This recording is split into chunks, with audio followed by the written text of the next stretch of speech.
चालू कर.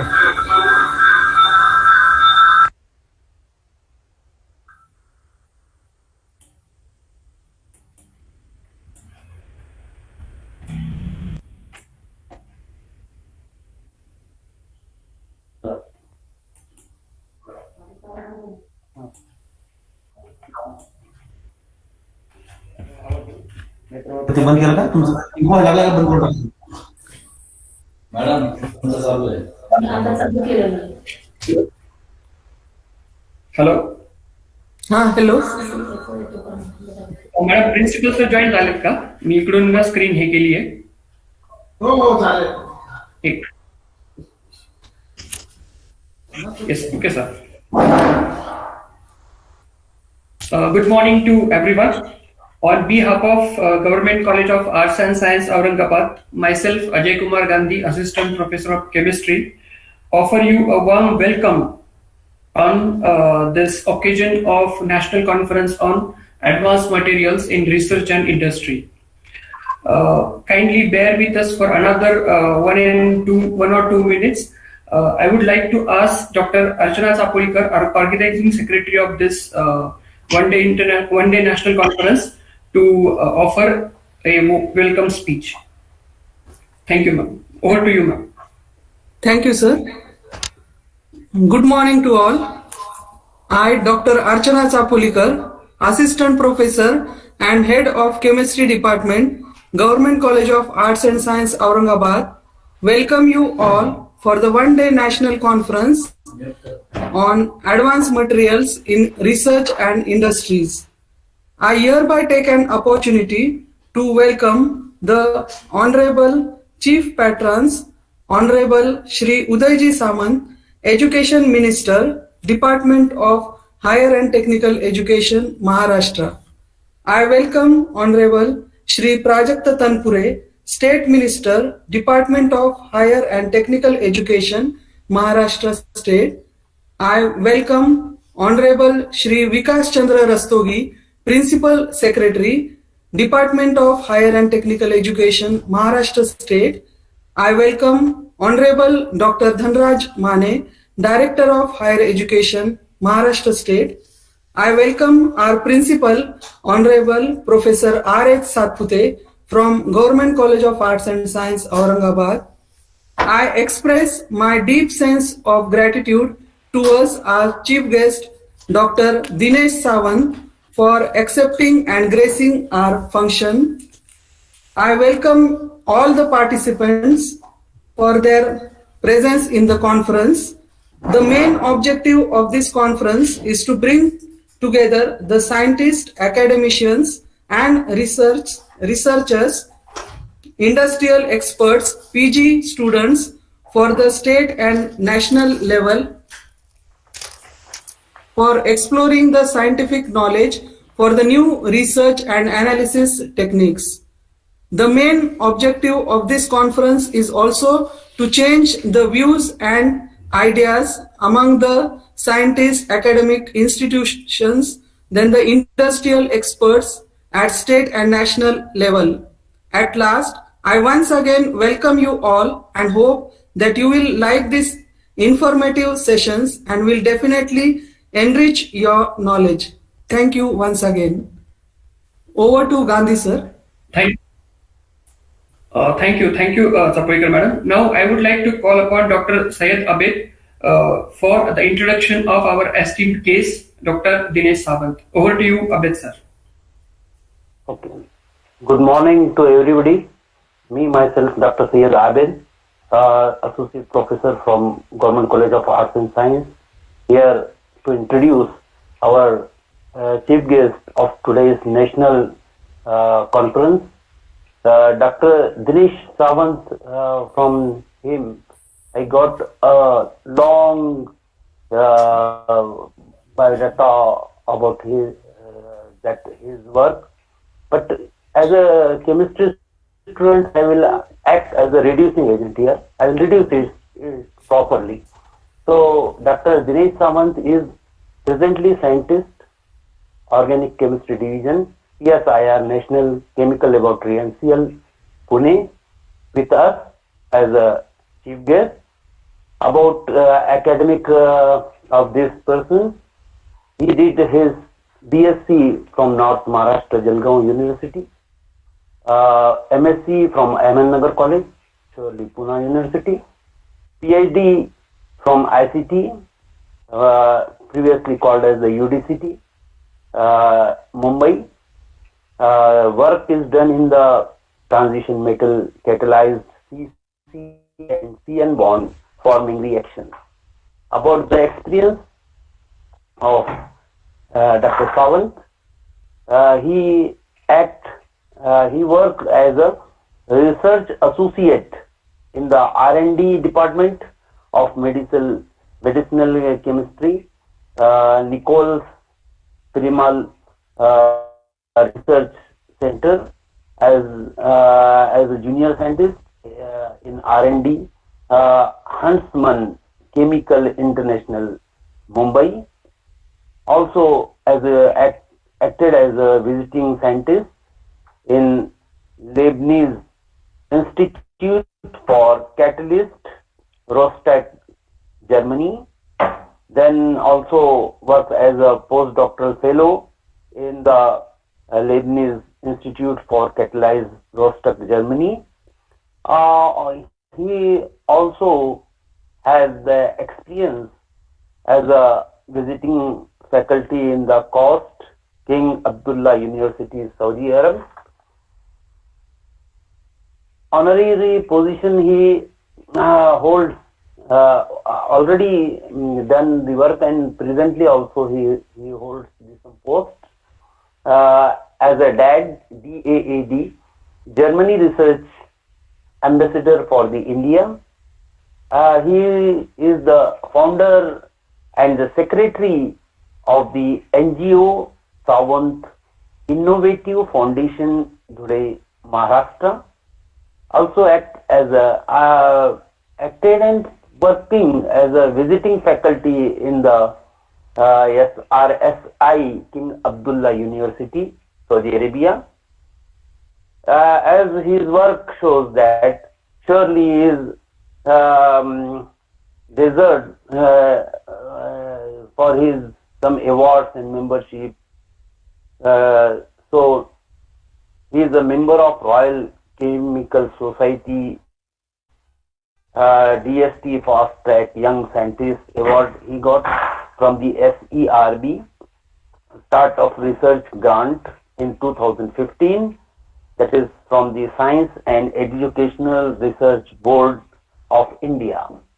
He also published 23 papers in the national and international journals. Those got the about 550 citations. So here I conclude in brief the introduction of scientist Sawant sir, and I once again welcomes to all of you. Thank you once again. Back to Gandhi sir. Yes, thank you, Abhay sir, for introduction of our esteemed guest member to our participants. And now I would like to ask our esteemed guest, Dr. Dinesh Sawant sir, and our principal, Dr. Rajendra Satpute sir, to kindly allow us to disclose our e-proceeding, abstract e-proceeding. With your kind permission, sir, may I ask you to share to Dr. Thorat sir also, I would like to ask, may I share e-proceeding book on the Telegram group, sir? That will be considered as the formal inauguration of the e-proceeding book, sir. Sir, will you please allow us? Yes, sir, you proceed. Yes, sir. Yes, yes, sir. Thank you, sir. Thorat sir, I request you to share e-proceeding booklet on Telegram. That will be officially considered as the inauguration of the book. Okay, sir. Okay. Thank you.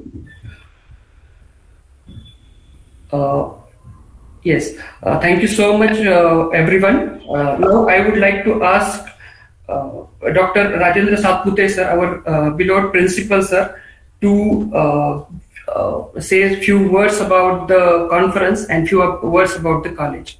Over to Rajendra Prasad Satpute sir.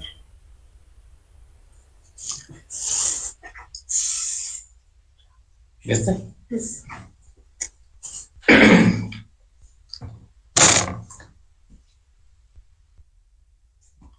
Our chief patron, Honorable Sri Udayji Samant sir, Minister of Higher and Technical Education, Maharashtra State, Honorable Prajaktaji Tanpure sir, Honorable Minister of State, Higher and Technical Education, Maharashtra State, Honorable Vikas Chandra Rastogi, Principal Secretary, Higher and Technical Education, Honorable Dr. Dhanrajji Mane sir,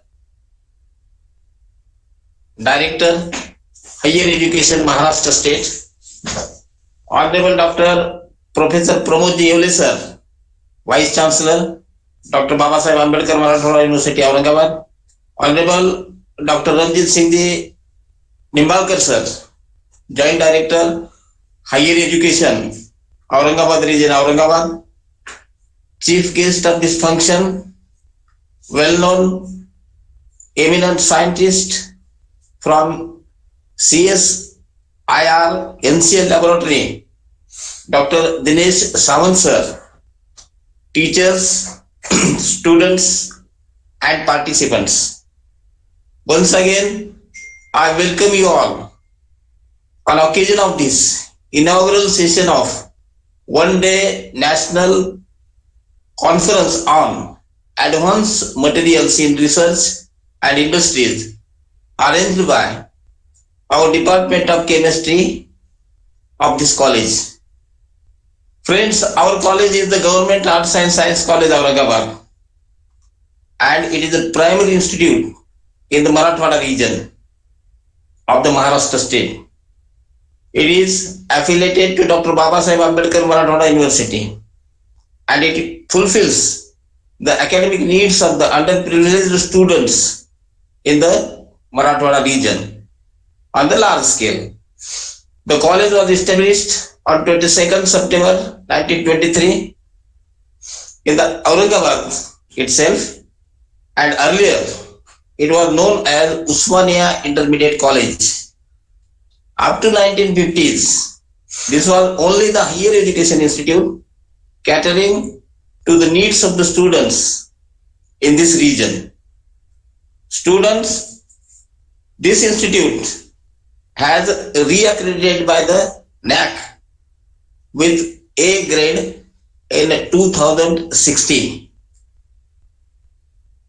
The main building of this college is surrounded by the heritage site, and our college is located a well-known area of this city, which is called as Kile Arc, means which were the olden fort of King Aurangzeb, then King Aurangzeb.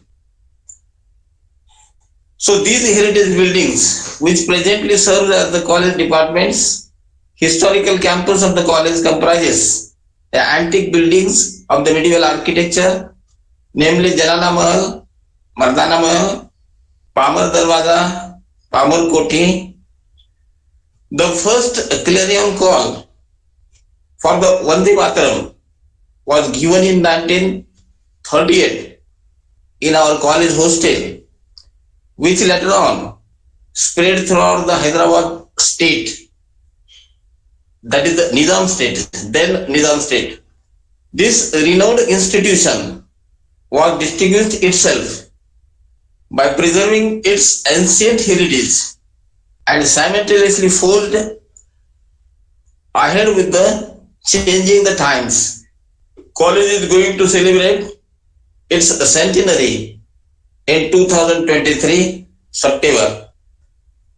The college has a good infrastructure with 22 departments, and this college comprises two faculties, that is arts and science streams. The faculty members of this college are highly qualified and selected through the MPSC. Dear friends, today's conference is about the advanced materials, and advanced material means the materials with engineered properties created through the development of specialized processing and synthesis technology, and this material includes ceramics, high value added metals, electronic materials, composites, polymers, and biomaterials. Why we need the advanced material? This is the theme of our seminar, which has been arranged today by our Department of Chemistry. And the answer is that advanced material gives outperform conventional materials and contain properties that are superior, including greater toughness, hardness, durability, and elasticity. And they can hold a novel properties, including the ability of minorize their shapes of the sense of the change in their environment, and they respond the changes of the environment. Student friends, this seminar comprises in all 4 sessions. This session comprises 4 sessions consisting about the advantages and applications of advanced materials. Particularly, we will get the very advanced and adequate knowledge of this area by our chief and eminent guest and resource person also, resource person for the inauguration, well-known and eminent scientist from CSIR NCL, Dr. Dinesh Sawant sir. With these few words, I conclude by this introductory part of this inauguration session. Thank you all. Thank you very much.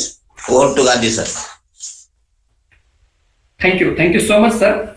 Now, without wasting much of the time, I would like to ask Dr. Dinesh Sawant, sir, to start with his keynote address.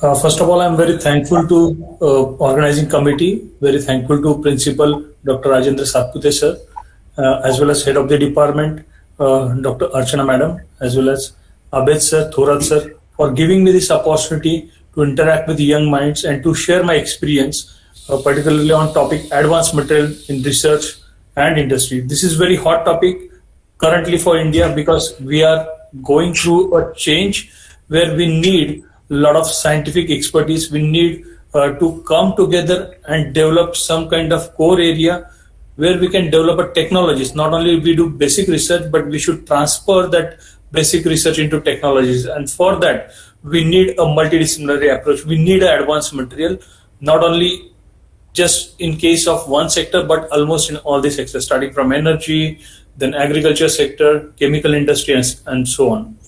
So I'm very thankful to Government College Arts Science Aurangabad for taking this initiative and are organizing such a nice conference on very interesting topic. My best wishes to all the participants, and without taking much of time, I'll be happy to share my experience working on different materials. So basically, my background is in organic chemistry. So generally, you may think that how we can correlate organic synthesis with the advanced material. But as I said, when you see the multidisciplinary fields which are growing fastly for different application, you'll see that each field is collaborating with other field and exploring application of different material. Like sir has mentioned about biomaterial, like nowadays in biomaterial, artificial metal enzymes is one of the key area where chemists, biologists are coming together and forming a new enzyme for its application. Similarly, for material synthesis, previously nanoparticle synthesis was a part of physics and part of physical chemistry, but nowadays you will see its application everywhere in organic chemistry as well as in material science as well as in energy sector. So today I will share my experience based on my previous work on this topic. So I'm sharing my screen. I'll try my best not to take much of time to summarize most of the information. So hydrogen as a fuel, why I'm selecting and talking about this? Because right now at NCL, National Chemical Laboratory, we are focusedly working on this mission mode project. So Indian government already announced that the next era will be of hydrogen fuel. As you have witnessed that slowly we are transferring our vehicle from petroleum products to the battery product, and next it will be hydrogen based economy. So what is hydrogen based economy? So instead of using these traditional fuels like petrol, diesel, we will be trying to use hydrogen as a fuel for different energy demands, starting from vehicle to other sectors. So if you see and compare, so far chemical energy is much more superior over batteries. So sometimes batteries has limitation, but at the same time there is an area where we are combining hydrogen with batteries in hydrogen fuel cells and so on. So one of the example is Toyota Mirai. So in terms of energy, so if you see the graph, particularly starting from year 1970 to 2010 and onwards, demand for energy is increasing day by day, and consumption of oil, coal, and gas is increasing tremendously. But at the same time, there is very small growth in nuclear, hydropower, and other renewable sources. However, we have to change this scenario. Why it is important? Because if you see, all these industries are generating lots of waste like CO, CO2, and toxic gases. So basically, whenever you consume these oil and gas products, you will convert that into some byproducts. So therefore, it is creating issue with the climate. And also, we have studied since our school days renewable and non-renewable energy sources. So oil, coal, gas will finish someday. So they may have to be replaced with something kind of renewable energy. So challenges is increasing energy consumption and at the same time CO2 emission. So for that, we need a clean energy solution. And what kind of solution we have right now? Right now, we are trying to use ethanol to reduce the cost of the fuel, mostly whatever we are importing from other countries. So we are trying to reduce by blending our fuel with ethanol. Second option, we are trying to use battery-based vehicles, particularly electricity as an energy source. And then another option is hydrogen as a fuel, which will be having a lot of future. And many people are working on this, because if you burn hydrogen, ultimately you will get water as a byproduct. And at the same time, how we can utilize the CO2 which is already there in the environment for making valuable chemicals, or even for recycling CO2 as a hydrogen carrier. So today, mostly I will talk about this area because we have to discuss about how advanced metal can contribute for in research and industry. And then we will talk about something about like how we can use different kind of catalyst and material for making new organic chemicals or maybe pharmaceutical important intermediates. So initially, like what is the theme, how we can get this hydrogen and whether it is economical. So it is proposed and many groups are already working on converting water. So by water splitting using electricity, which we can generate either by solar cells or by non-conventional any other source. So converting water into hydrogen, and then this hydrogen we can directly store, we can use it as a fuel directly. However, sometimes storing and transportation is challenging. So therefore converting that into formic acid, and this formic acid again we can use for different application purpose as a syngas for making different chemical or even for energy storage. And then there are different possibilities. As soon as you reduce formic acid, you can get methanol and methane. So there are different areas where people are focusing. Here my interest is how we can use formic acid for hydrogen storage or as a hydrogen carrier, and how we can use CO2 for this cycle. So there is one concept, liquid organic hydrogen carrier.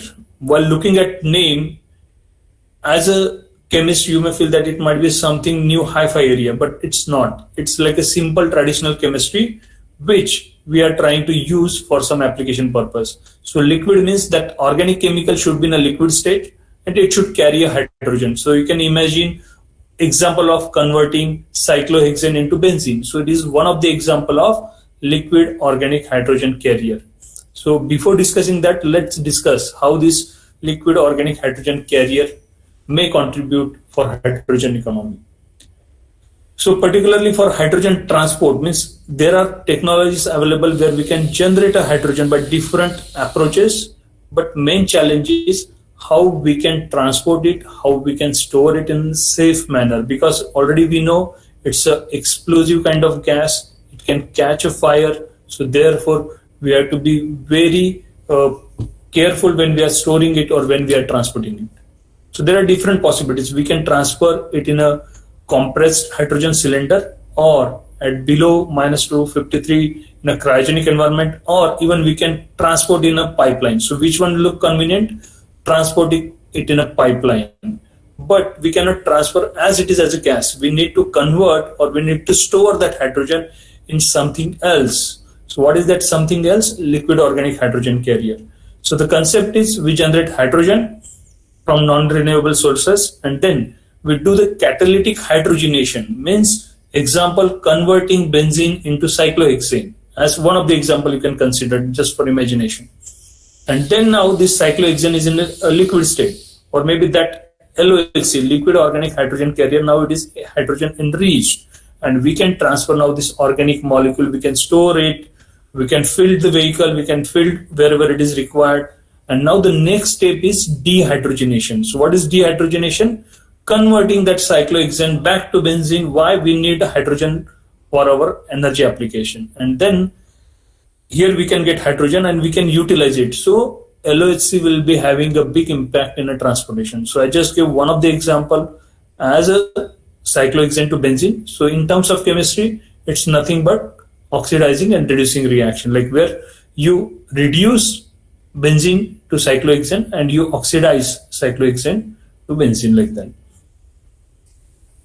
So there are different organic molecules which have this capacity, and based on their capacity we can decide which molecule can carry more and more hydrogens. Okay, so there are different molecules. You can see that carbazole, toluene, I said about benzene to cyclohexane, naphthalene. So we can convert aromatic compound into aliphatic compound.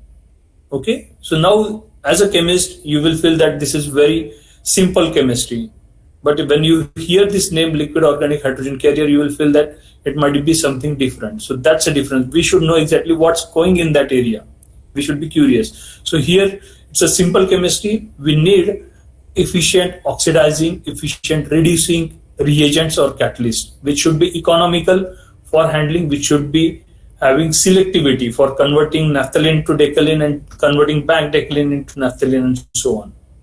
So this area is about all these kind of chemicals. So here as an organic chemist, we can contribute by developing some kind of new catalyst, new reagent for liquid organic hydrogen carrier. So now here you can imagine how this field is multidisciplinary, like an organic synthetic chemist can contribute for energy application. So instead of using organic chemicals, can we use formic acid? Because compared to the organic chemicals, here if you see, here you can see the word toxic, because sometimes if you see the MSDS of those chemicals, sometimes these chemicals are difficult to handle, because if you inhale or if you come in contact, it may create some issue. At the same time, some of the chemicals are toxic as well, and some of the time they may catch fire, because generally it's all our organic molecules. So can we have another option? So apart from liquid organic hydrogen carrier, use of CO2 as a hydrogen carrier is one of the hot area.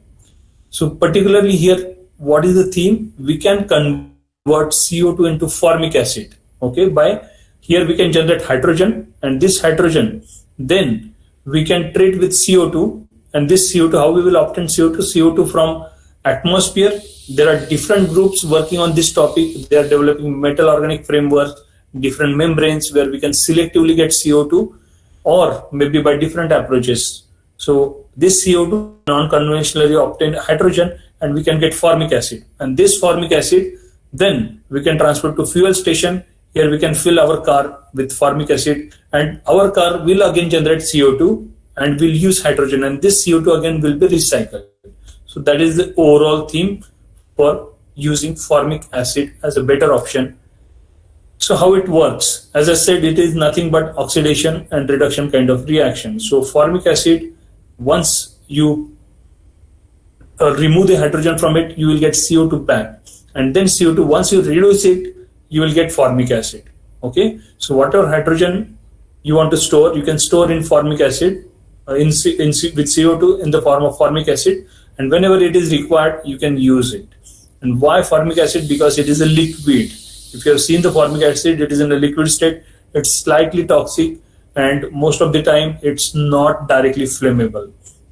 And its content of hydrogen compared to the molecular weight and the percentage of hydrogen is much higher compared to other organic molecules.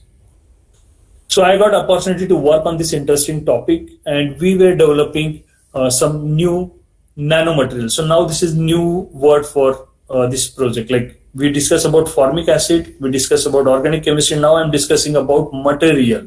So what kind of material? Nanomaterial.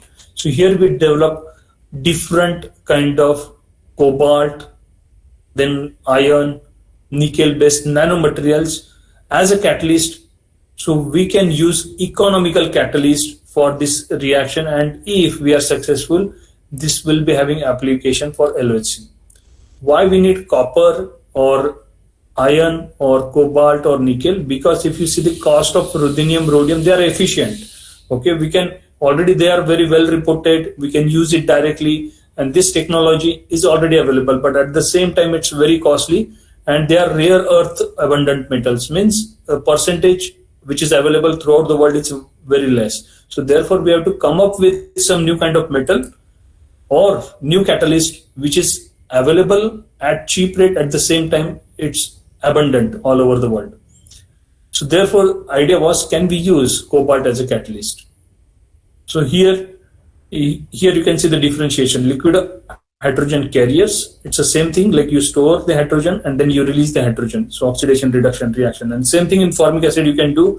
So here instead of using organic molecule, we are using CO2 as a hydrogen carrier. And now how to make this nitrogen doped graphene based nanoparticle? While looking at this word nanoparticle, nitrogen doped graphene, everything looks very fancy, but being a chemist, while doing this chemistry, it's very easy. You don't need to put a lot of efforts in making this material. So therefore it is easy.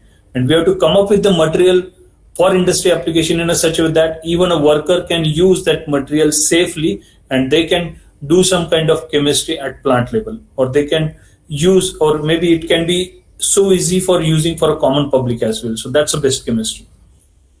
So here idea is we can have different metal complexes with nitrogen based ligands, oxygen enriched ligand, or different metal organic frameworks. So here metal along with ligand forming a complex, and then we add a support in the form of carbon, silica, alumina, depend upon what is our main ultimate goal. So then we stir this together. After the stirring, we immobilize it, considering it is supported on that material, and then we do the pyrolysis in absence of oxygen under inert atmosphere. So what happens under this condition? You will get a palladium or copper or iron, whatever metal you have used, those nanoparticles which are connected to the graphene through some nitrogen bond or some other bond.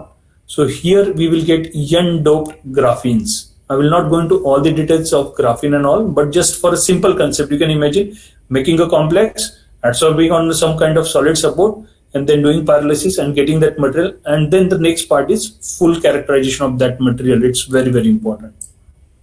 So we can use different ligands. So ultimate idea is, can we make this ligand nitrogen enriched? So at the end, we should get more percentage of nitrogen in this graphene material. So one of the attempt we tried with cobalt, amino acids as a support, and then after pyrolysis we got this supported cobalt nanoparticles, particularly using amino acid as a nitrogen enriched source. And here you can see the CHN analysis, which can give an idea after the pyrolysis how much nitrogen content is there. And our observation was that once you have more nitrogen content, activity of that catalyst will be higher. So what kind of activity here we are talking about? Converting this formic acid into CO2 and hydrogen. So decomposition of formic acid or dehydrogenation of a formic acid into CO2 and hydrogen. Why? Because we want to use this hydrogen for energy purpose, because here formic acid will be kind of one storage material. And this was, in reality, we have done number of experiments. Here I'm just giving a small representative example. So metal was cobalt, nickel, and other metals. Ligands was particularly we were focusing on amino acids. Supports were different supports: carbon, alumina, silica, and so on. And then pyrolysis at different temperature. We can do pyrolysis as 500, 800, or more than 800. So it may also affect on the overall structure of your graphene-based nanoparticles or end of material.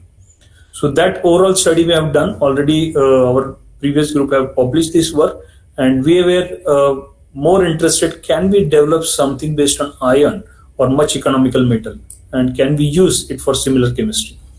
Apart from formic acid dehydrogenation, once you have this material, how we can explore this material for different applications. So sometimes if you make a material, you will stick to your application, but at the same time, if you do the collaboration with other group, they may explore its further application for some new chemistry. So when we are developing this cobalt material, we have also developed zinc kind of graphene materials, which are particularly nanoparticles of zinc oxide and so on. So here our attempt was, can we explore it for electrochemistry? So while supporting it on one of the electrode or using it as one of the electrode, can we convert CO2 into CO, or can we convert CO2 into ethylene directly? So that's a different story totally. So utilizing CO2 for synthetic chemistry or for making some kind of valuable chemicals. So that was one of the attempt. And apart from that, we have checked other applications also. So that was part we did for energy purpose. So making a different material for energy storage and for converting formic acid into hydrogen, or maybe converting back CO2 and hydrogen into formic acid. So apart from that, we have developed some different kind of catalysts. So now I will shift little bit towards organic chemistry, synthetic organic chemistry, which is having more industrial application, because when you work for industry, generally they need a catalyst which can be easily recyclable, easy to separate, and easy to operate, and it should be economical. That's very important. So during overall journey, we have developed number of catalysts. So here we are just like reporting few, we are showing few catalysts.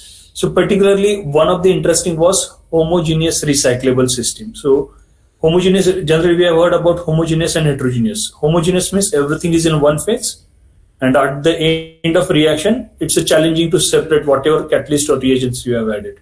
Heterogeneous is very easy. You add something carbon supported material or silica supported material or anything polymer supported material, and at the end, we can separate that easily just by filtration. But homogeneous recyclable is a concept where you use some kind of support and solvent chemistry. So during the reaction, it's a soluble, and after the reaction, you add a counter solvent in which your catalyst is insoluble, but your product and everything is soluble. So by this chemistry, we can easily separate our products, and we can reuse that catalytic phase for a number of times.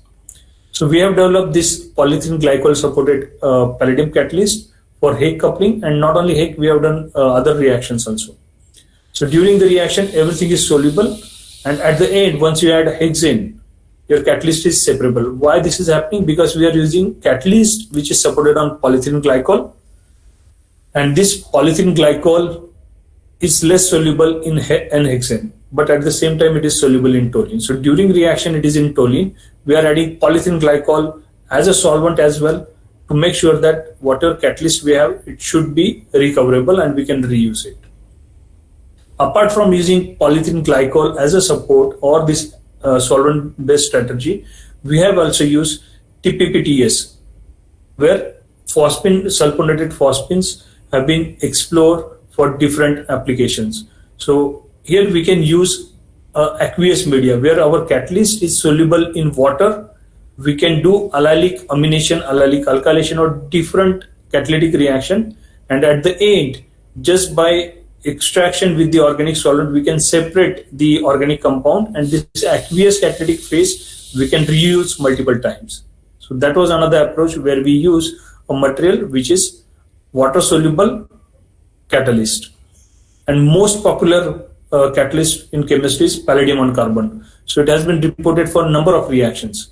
And at the same time, whenever you are working with some chemistry where you convert CO2 to CO or CO to valuable chemicals or CO2 to valuable chemicals, we called it as a C1 chemistry. So we also try to contribute for this area, how we can use carbon monoxide for making valuable chemicals. We have developed different reactions using carbon monoxide as a CO source, and this is one of the example among that. So we use carbon monoxide for making phthalimide derivatives from halobenzenes. If you want to make it phthalimide, you need acid here, but in this chemistry, it's amino carbonylation reactions where amine, carbon monoxide and aryl halides work together in a catalytic way, and this reaction is amino carbonylation, and we get phthalimide as a product. And the beauty here is this palladium on carbon, it's a heterogeneous material. We can separate it after the reactions and we can reuse it number of times. So this was one of the interesting report. And apart from palladium on carbon, which is an example of heterogeneous metal, we have also explored polymer supported different ligands or different catalysts for organic reactions. So particularly if you see, particularly in polymer chemistry, it has many applications. But if you see polymer for organic reaction, it is well reported as a solid support or solid phase peptide synthesis, solid phase organic synthesis. So this you can consider as one of the example where your catalyst is supported on solid support, and where we can use this strategy for recycling our catalyst at the end of the reaction. So this is one of the example of heterogeneous catalysis where a material or advanced material can be used for organic application, for application in organic synthesis, as well as for process development in medicinal chemistry. Because mostly if you make some kind of coupling reaction or something in medicinal chemistry, traces metal contamination is a big challenge. But if we come up with something heterogeneous or recyclable catalyst, we can minimize that leaching or that kind of metal content in medicinally important products. Apart from that, we also try to make some nanoparticles by using different methods which were not reported before, for particularly for that nanoparticles. So along with my friend Kushal Bhatte, we work on making silver nanoparticles, particularly in aqueous medium, by using different parameters. We use sonication technique. So just by sonication, we can generate nanoparticles. So we have made zinc nanoparticle as well. And apart from that, we have used microwave for synthesis of nanoparticles. Not only we did synthesis and characterization, we checked its application for different organic reactions, starting from A3 coupling to different hydrogenation and coupling reactions. So this is one of the area where we deal with the materials and we use that material for organic reactions. And now how we can connect nanoparticle or organic chemistry or material to biology.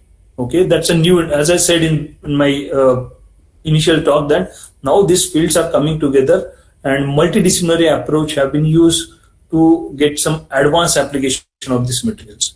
So if you see, a click chemistry is very, very popular, particularly for bioconjugation.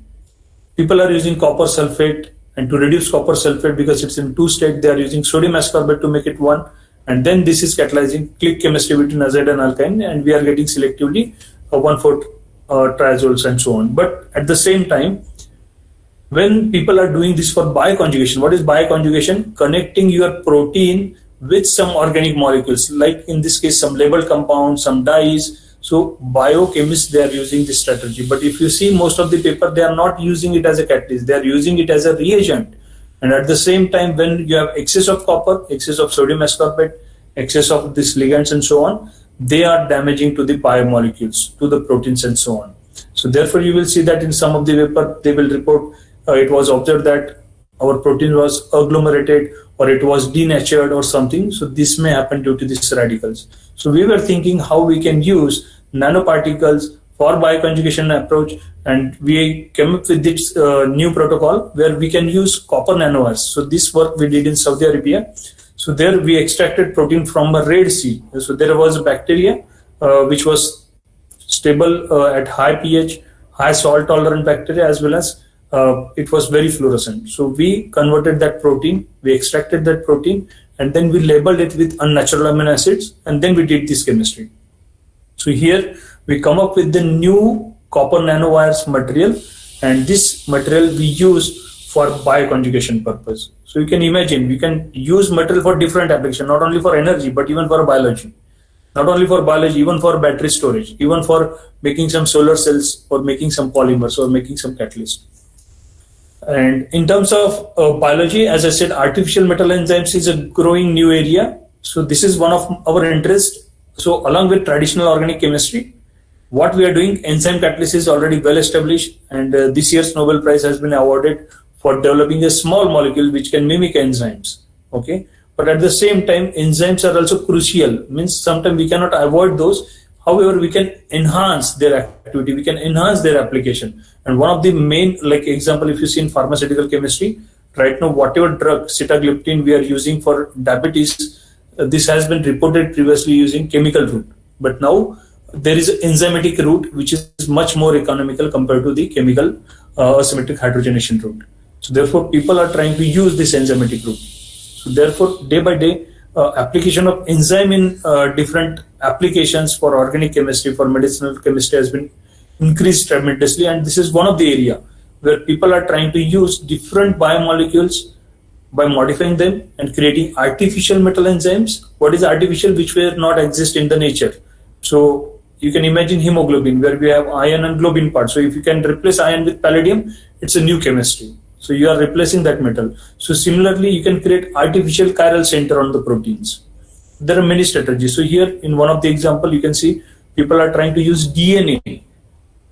We have studied DNA and we know about RNA and DNA, but we have not heard, can we use DNA for doing chemical reaction? But now if you Google, you will come up with lots of paper have been reported in this area. You will come up with some reviews also, how DNA and RNA can be used for making asymmetric organic synthesis. So this is one of the area we are interested in, and apart from that, making artificial metal enzymes. So right now we are working on it, and hopefully soon we will be having some good result on this topic. Then apart from this, homogeneous catalysis. What is homogeneous catalysis? Where we are using different ligands or different catalysts which are miscible in that organic solvent during the reaction. So here we have developed cyanide-free cyanation protocol. So if you want to do a synthesis of nitrile derivative with aryl halide, what you have to do, you have to use sodium cyanide, potassium cyanide, copper cyanide, which are very toxic.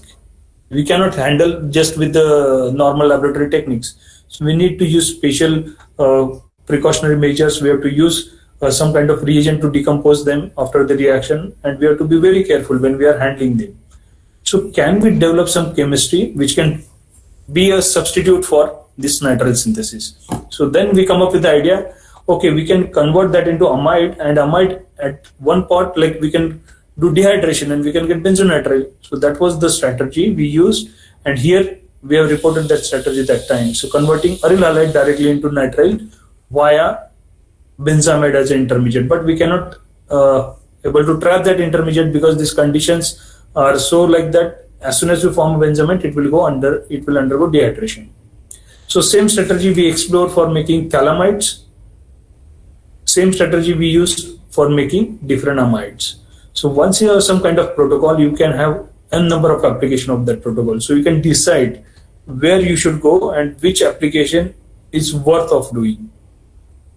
Apart from that, as I said, replacing palladium, nickel, rhodium, ruthenium into economical metal is also one of the challenging tasks in catalysis, particularly for organic reaction. So here we attempted, can we use iron as a catalyst for different reactions? So here we have developed iron catalyzed Sonoba-Shiro protocol. And apart from that, instead of using organic solvent, because most of the time we know organic solvents are toxic, so can we develop some aqueous protocol? What is aqueous protocol? Where we are doing reaction in water, which is much cleaner because water is non-flammable.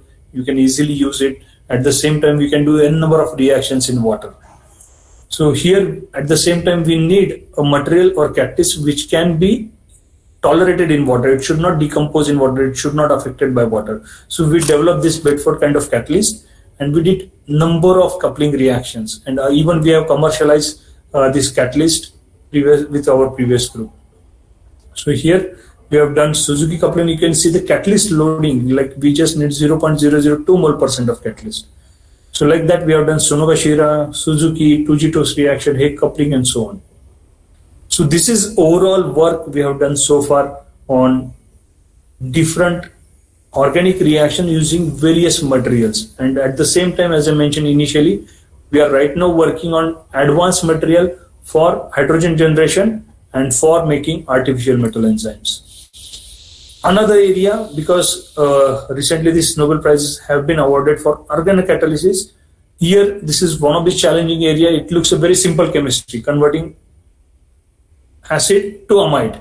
It's a textbook chemistry. You might have read about the basic structure of acid and amide and how you can make this molecule and so on. But at the same time, when you go for industry kind of setup where you want to make it on a ton scale, so then most of the processes where people are doing this traditional chemistry, they are using this leaving group approach. What they will do, they will convert acid into acid chloride or acid halide, and then they will convert into amide. But at the same time, they generate stoichiometric amount of waste.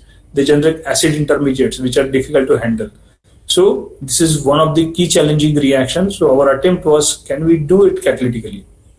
So we were trying to develop different materials, which we are using for polymer synthesis.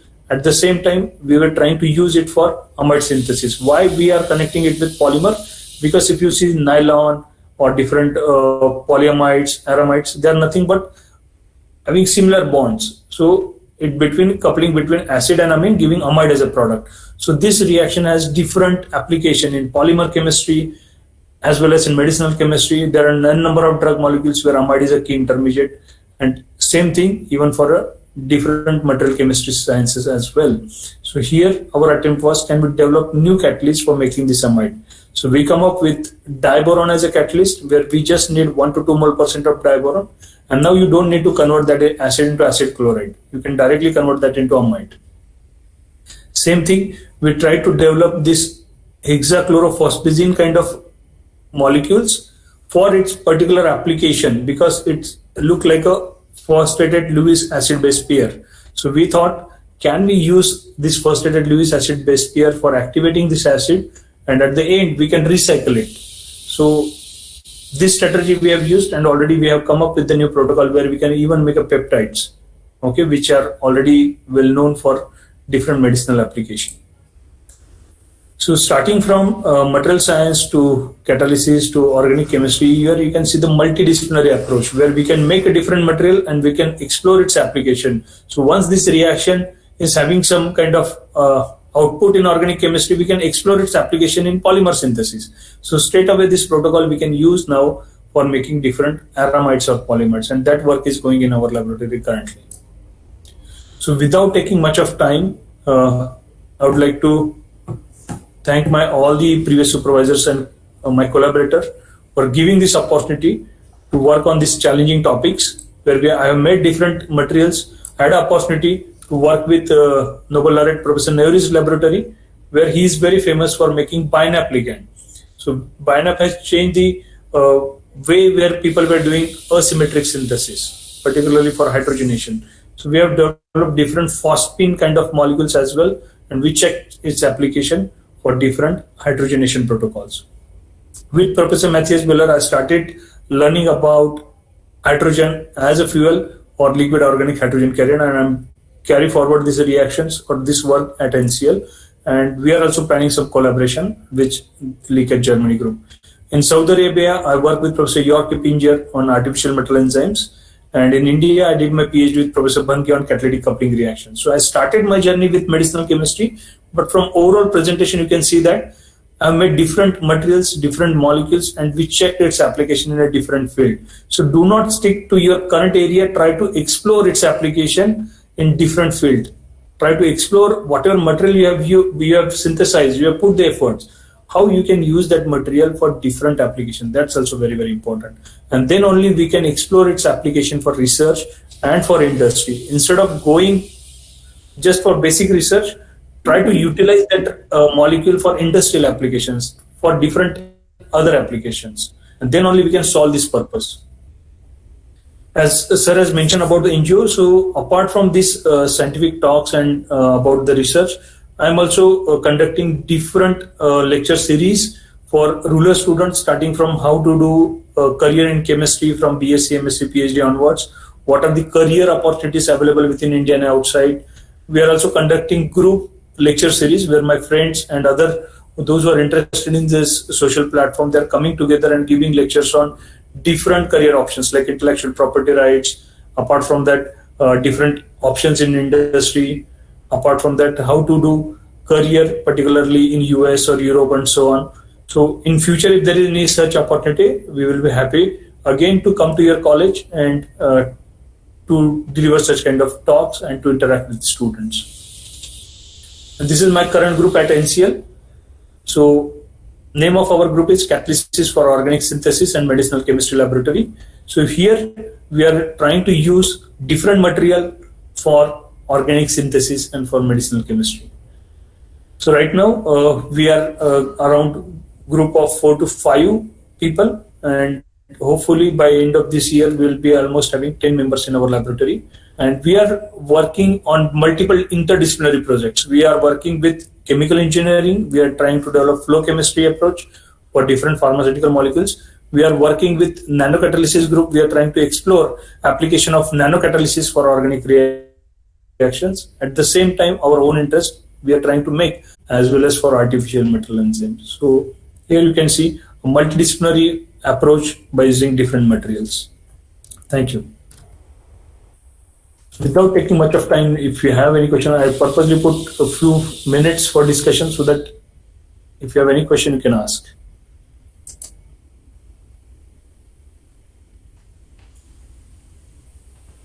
Yes, thank you, sir. Now I would like to ask participants if they have any question, they can unmute themselves and can ask question directly, or they can put question in chat box given. Yeah.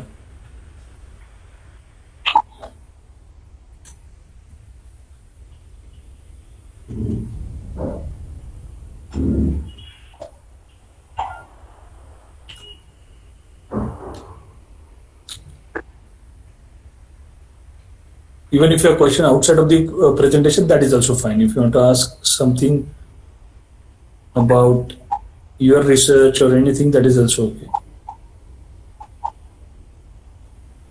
Or if you have any question, If there are some student participants also, sir. Maybe if they have any question related to their career opportunities in chemistry, they can ask that type of questions also, sir. Am I right, sir? That is also fine. Yeah, definitely.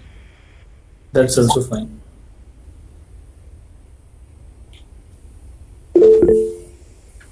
I have one question. Let me read for you, sir.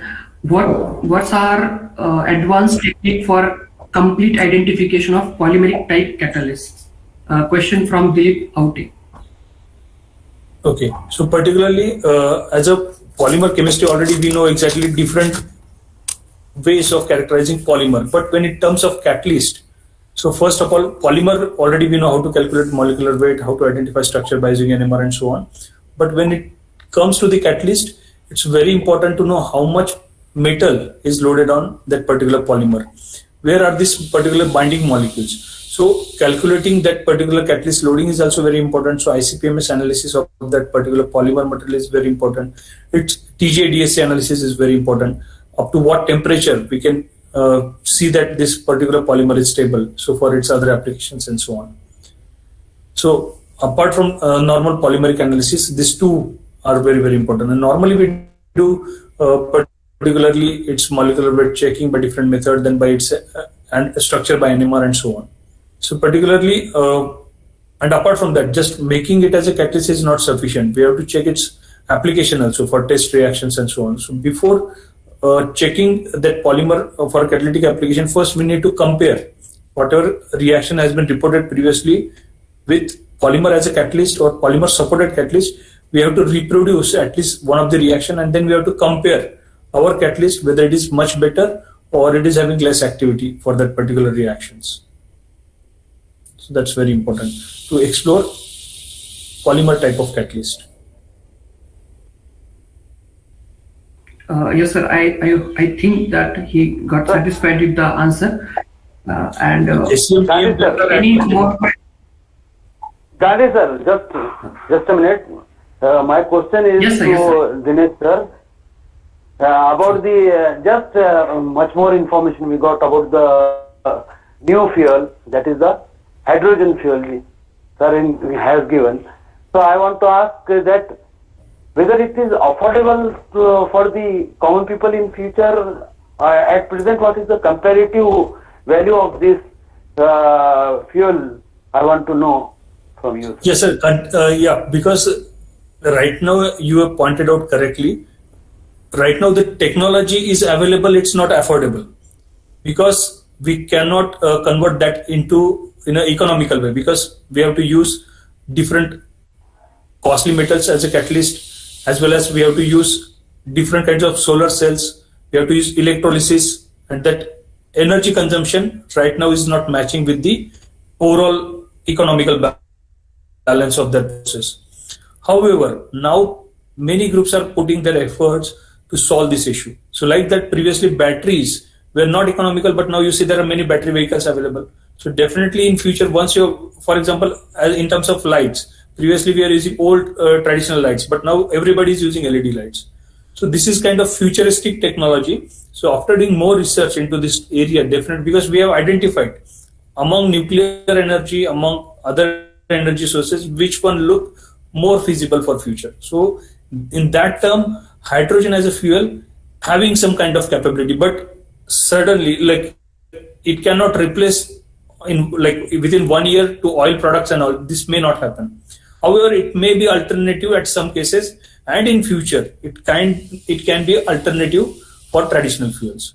But at this moment, you pointed out correctly, it's not up to that mark. It cannot reach up to the common people with current state of research. So we need more research in this area. And that's the reason, if you can see that even in India, government is putting a lot of money for this hydrogen mission. And not only here, there is one more possibility. We are trying to produce hydrogen not only with oil and traditional sources, with agricultural waste, whatever waste we are burning and so on, that also we can convert into hydrogen. So there are different groups, bioprocess groups are working on that. Even algae, can we use algae as a source for hydrogen production? So there are multiple ways of producing hydrogen, and there are multiple ways of storing it. Not only LOHC is one of the option. Even people are trying to use ammonia, people are trying to use different methods for transportation purposes. But still it is R&D kind of work. It may take some time. Actually, NCL has already come up with one new technology where they come up with hydrogen fuel cell with KPIT. They have launched already one vehicle, but still its testing and other things are remaining. But definitely it will take some time. But this is one key area for research. Yes.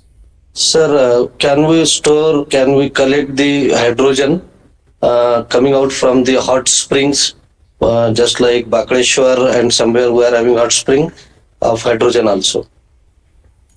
For that, I may not be a right person, sir, because my expertise are totally different. So, definitely, but it may be possible, but I cannot comment on that. Okay.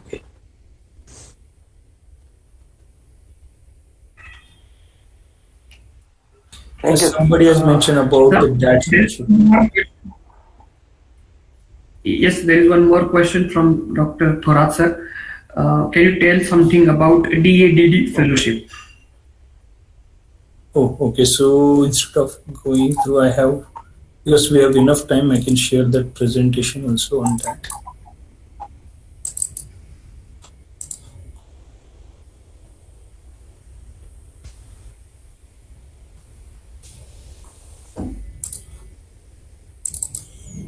Okay, can you see my screen? Yes, sir. Yes, sir. Yes. Yes. Okay.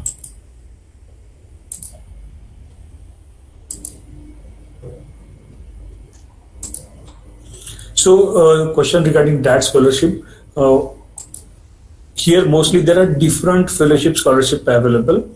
So, individual scholarship program is there. Apart from that, cooperation and project-based programs are there, and programs for DAT alumni, means those who got the DAT fellowship for their master's, PhD, bachelor, or postdoc, after coming back to India, they can again reapply for this alumni program. So for whom these programs are available? For students, for doctoral students, for postdoctoral students, as well as for faculty and senior scientists. So there are different programs. So university summer courses are there. Even you can visit as a group of foreign students to Germany. For example, if you want to arrange one trip to Germany, that is also funded through that. Means you have to come up with 20 to 30 students list, and then you have to approach to different German universities.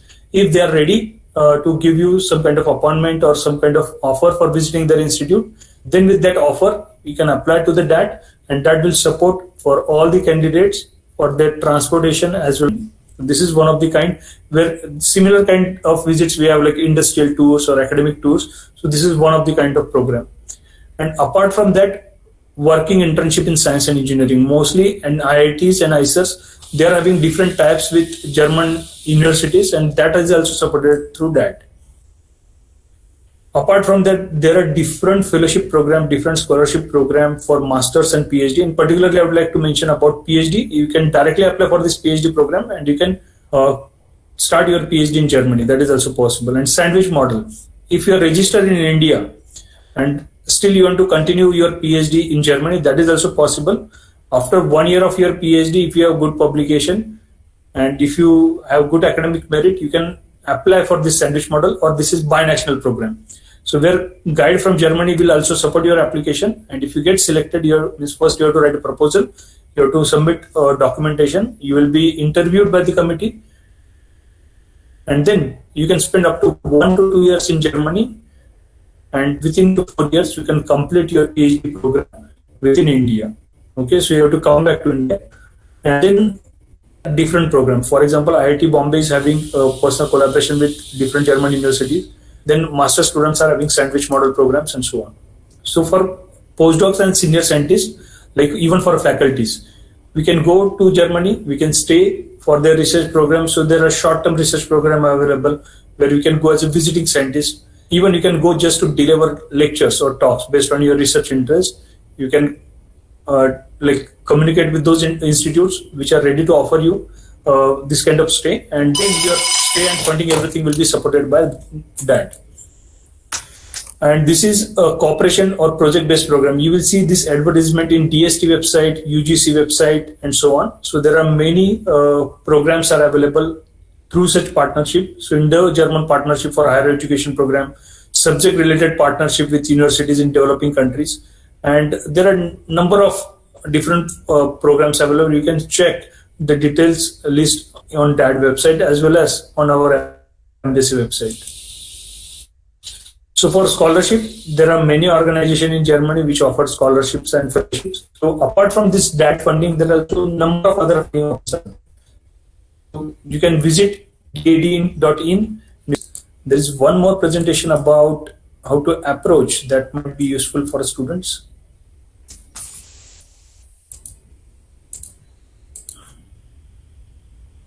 So what is that? Will not go into all the details, but it's an independent organization having headquarters in Bonn, and it has 15 regional offices, 57 information centers, and more than 130,000 scholarship awarded so far. India, we are having their offices at 3-4 places: Mumbai, Pune, Kolkata, Chennai, so on. And we are also for Sri and Bangladesh, as well as Bhutan. If you see among all the students, almost the percentage is 37.6% from Asia. So mostly from China, India, and Russia. And day by number from Indian community is increasing. Previously, US was the best choice for Indian student, but nowadays, if you see, even Germany is the second most choice. Nowadays, even you can count in many subjects like chemistry or medicine, Germany is the first choice. So there are different international programs available starting from bachelor, masters, and to get more details, you can visit this website. And why Germany? Because you will see that most of the time it has low or no tuition fee. And even you will get a fellowship which is sufficient for the expenses. How much expenses are there? So around maximum, this calculation is for maximum, but city to city it may vary. So at around 800 euro, and you may get fellowship up to 1,000 euro. Even students are permitted to do part-time work, so they can work up to 120 full days or 240 half days during their education. And even after finishing your degree, you can stay in Germany up to 18 months. Okay, so you don't need to leave Germany as soon as you finish your degree. You can continue. It is easy for you to get a job in the European job market. So there are different universities, like university which focus on basic things and university which focus on applied sciences. So applied sciences means engineering, business administration, social science and design. And here about our chemistry and other areas will come into basic sciences. So for master, they need 4 years bachelor degree program. That's the issue. We cannot directly apply most of the time. But with new education policy, we'll be having 4-year bachelor degree. But for PhD, definitely after MSc or after MPhil, we can directly apply in PhD. And in some university, they still accept TOEFL, GRE and other score. But it is not a compulsory thing. In many universities, it is exempted. So for more details, you can visit this DAD International Programs website.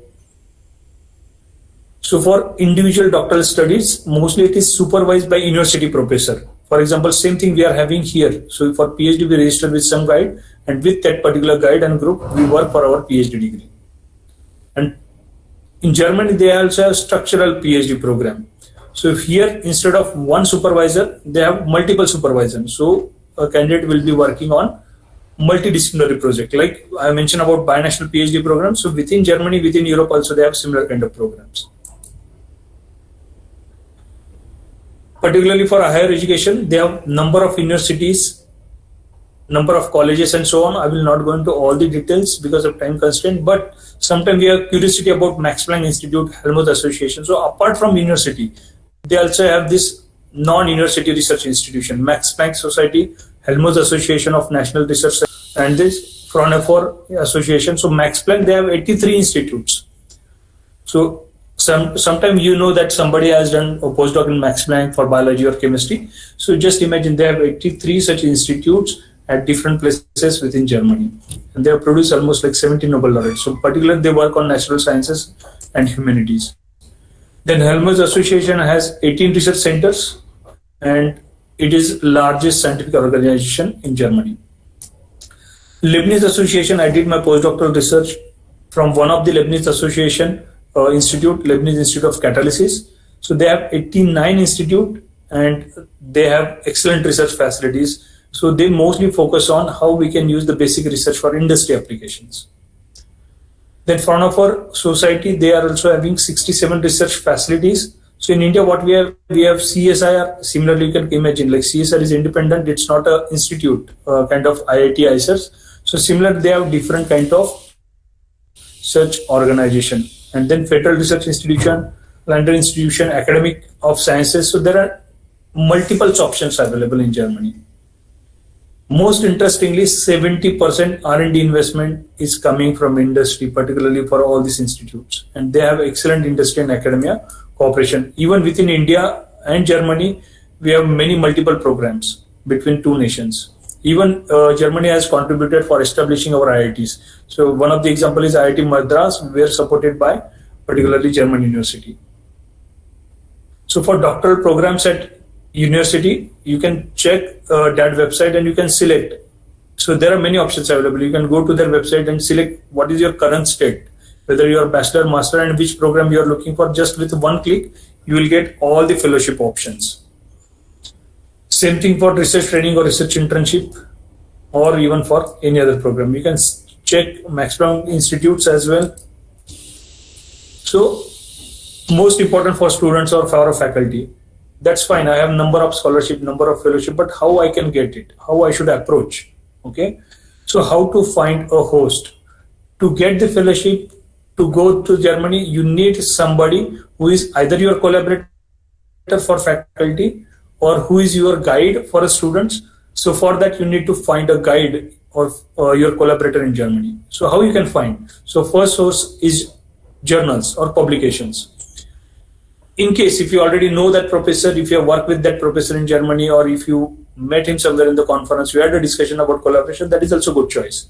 But however, Based on your research interest, you can identify which professor, which faculty, which institute working in that area from your research papers or publication, whichever you have published or which you have for.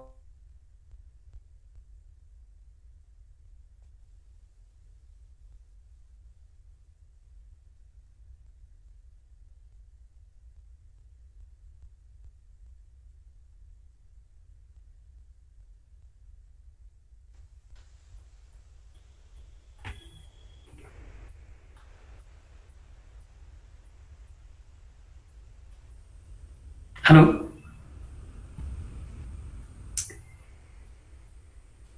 Excuse me, sir. You are not audible, sir.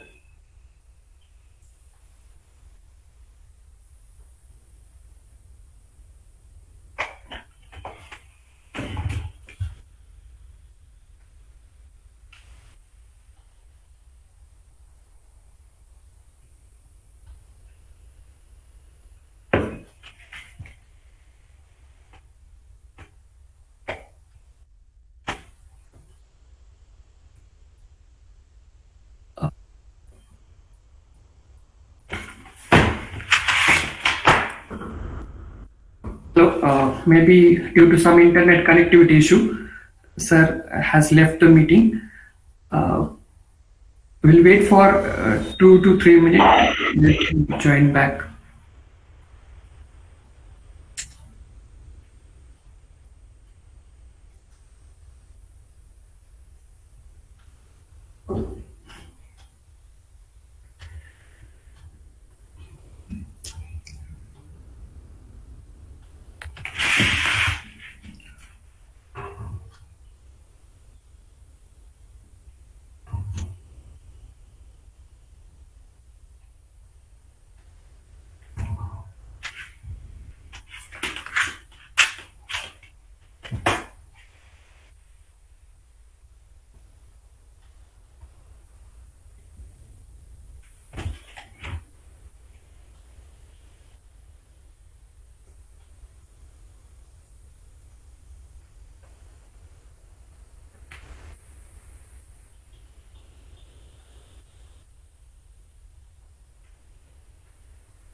Kindly bear with us for another few minutes. Sawan sir is joining.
Sorry, sir.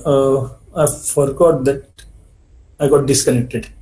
So, can you Yes, sir. please- Will you please share your? what was the last slide? Yes, sir. Will you please? Sir, if you could share your screen, no, we can point you out the point you left there. Okay. Yes, sir. Yes, sir. Yes, sir. That was about higher education institutes, non-university research institutes. So instead of Yes, that, sir, I yes. thought most We important one, how to contact host Yes. professor. Okay. Did I cover this? How do I find a Yes. host? No, no, sir. No. Okay. So anyway, for any fellowship or any scholarship, for faculty or for a student, it's very important to know who is my collaborator in Germany. Or for a student, it's very important to know who will be my professor or who will be my guide in Germany. Then the next question is how I can find. Okay. So first, you can check in case if you are doing research for your master project or PhD project, and if you're interested in that area, then check who is the scientist from Germany working in that area based on your publication. Then you can correlate your work with that group. Then the chances of selection or getting positive reply will be much higher.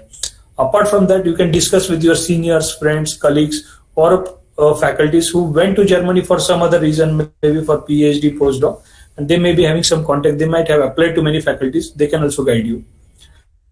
Then apart from that, you can attend to conferences where faculties from Germany are coming, or maybe you can visit websites and know more about their work. So that's how we can identify, okay, I'm interested particularly in making nanomaterial for so-and-so application, and these are the scientists from different groups, or these are the professors from different groups working in that area. So that is a good point of contact. But if you have some contact already, that will be added advantage. So for contacting a host professor, you have to write individualized email. So first impression is the last impression. So make sure that whenever you are writing first email, you should put more efforts. Writing your subject line, you should specify exactly for which program in your email content. Make sure that first paragraph we are writing about why we are interested in that particular group, which research area interests you most, and how we. And in case if you have a lot of other data to write, you can attach cover letter also. In case if you know already somebody from India working in that group, or maybe your friend working in that group, then it will be a big positive point for your application. You can ask your friend to recommend you in that particular group, then the chances will be much higher, but it's not necessary. I'm just giving one of the tips that if somebody is already there, then getting positive reply is much easy. If you don't get any reply within 1 week, 2 weeks, don't worry, do not write anything negative. Just give the polite reminder that you are waiting for the reply. It will be goodful. It will be helpful for you if you can work in that group and so on.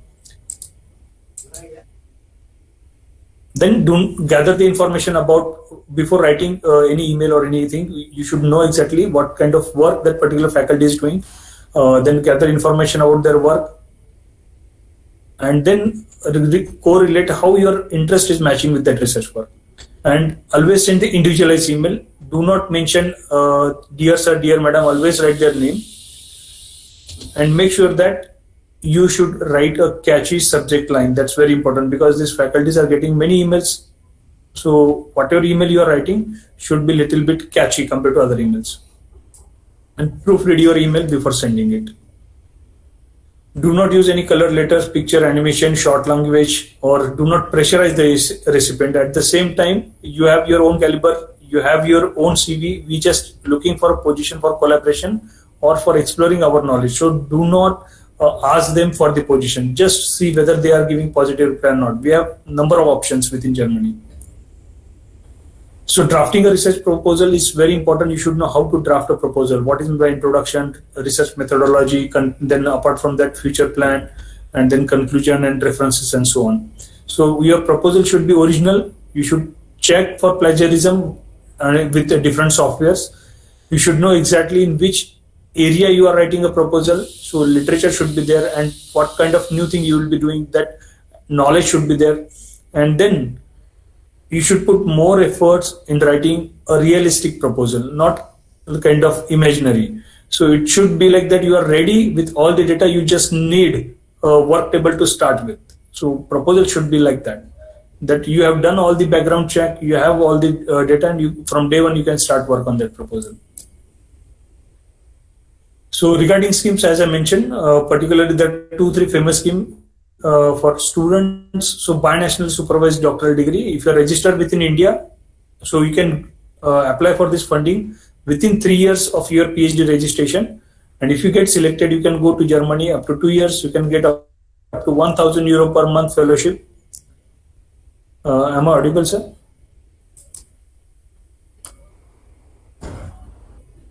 Yes, sir. Yes, sir.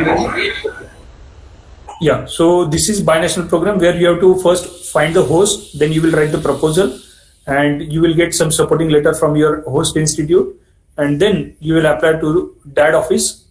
Generally, first October is the last date for most of the fellowship, but please visit the website, get more details. And if you get selected, shortlisted, your interview will be in Delhi DAD office around between December or January. And if you get selected, you can go to Germany within 6 months of this award letter. Same thing for a full-time PhD program. You can apply for full-time PhD program, and based on your proposal, host statement, and also recommendation letter, you may get offer to do your PhD. And always, if you have some publication, particularly for PhD program, that will be added advantage for your selection. So in brief, there are different fellowships available. Particularly DLR DAD, it's one of the fellowship where you can apply, like we are having ISRO and all. So they are having DLR institutes. So in this particular institute, they are working on space, aeronautics, energy and transportation. So if you apply to DLR institute, if host is ready, even you can do PhD or research internship, or you can visit as a visiting scientist to DLR institute as well. So there are a number of scholarship available. Even as I said, visiting faculty positions are available. Even you can go as a visiting lecturer for short time. You can even teach some of the subject in German university for short time. So to know more about these programs, you can visit DAD India website or funding.guide.de website, and you can get the more details. We are having office in Pune also, like DAD Pune, in case, because from Aurangabad, this one is nearest one. And apart from that, in Mumbai. So even if you want to visit office, you can write email to them and mention that for so and so reason to get more information, you will be happy to visit. And they can provide you all the details at their office as well. Still, if you have any confusion, any doubt, you can contact me anytime. So we are having a network of research ambassador for a DAD. So more than 20 ambassadors are there. For chemistry, there are 4. So I'm one of the research ambassador for chemistry in India. So in case if you have any doubt about application or proposal or anything, you can contact me anytime. Yeah, that's all from my side. Yes, sir. One small question from participants, sir, on the presentation. Yes. You talked about converting carbon dioxide to carbon monoxide by electron reduction. Mm-hmm. And he's asking that, so can we use it as a energy fuel in future? And any particular topic you are working on? Like, are you working on that particular issue? Is the question from Rohan Narkar, one of the participants. Yes. CO2 converting into CO is also very hot area, because CO is very popular for syngas. Generally, how we get CO? We get CO from coal, even from water gas shift reaction. So converting CO2 into CO by electrochemical reaction, it's very attractive area. And not only CO, people are trying to convert CO2 into ethylene directly, so we can get polyethylene. So these are 2 very hot areas in electrochemistry, particularly for CO2. And already there are many groups who are working on converting CO into valuable chemicals, CO2 into formic acid, or CO into some kind of other chemicals. So how we can use CO? For different carbonylation reactions. So for making ketones, amides, ester, acid, and definitely this will be one of our area where we will use CO for making different building blocks. So right now we don't have that setup, but slowly we will develop that setup, converting CO2, because electrochemistry need a totally different setup than organic chemistry setup. Yeah, Miss Veena has mentioned about German language is compulsory for this courses. No, it's not at all compulsory. If you get selected, you will be having option. You can get free of cost coaching for this language before moving to Germany. So it's not at all compulsory.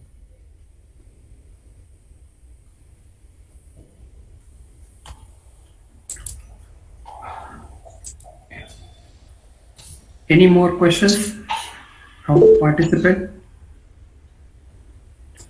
So she is asking for contact details. If you can. I'm writing my Veena, email ID. Yes. So for my email ID, I have wrote my Gmail ID dinesh1.samant@gmail.com. Yes. Sir, actually last year you had posted one video also, chemistry and career. That also was in circulation last year. I think that also will be helpful for these things.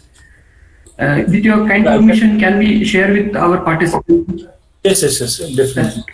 YouTube video. Yeah, I can share that link also because I have that one. Welcome to my career. Yes. Okay, so yeah, I can share that link. Yes, this is the link for that video. Yes. Okay, any further question from participants?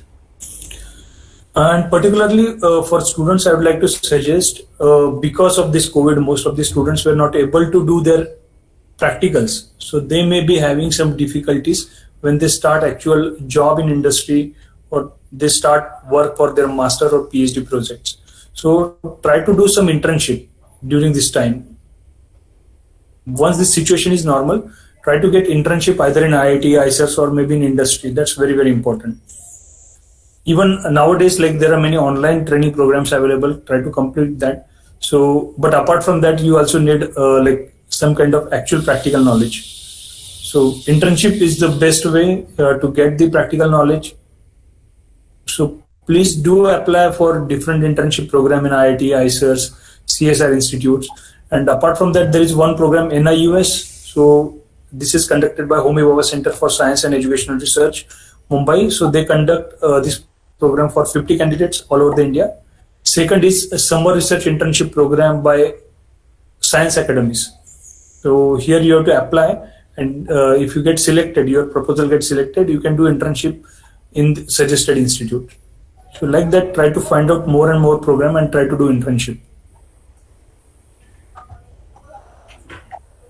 Yes, sir. That will be really helpful for our participants and students also.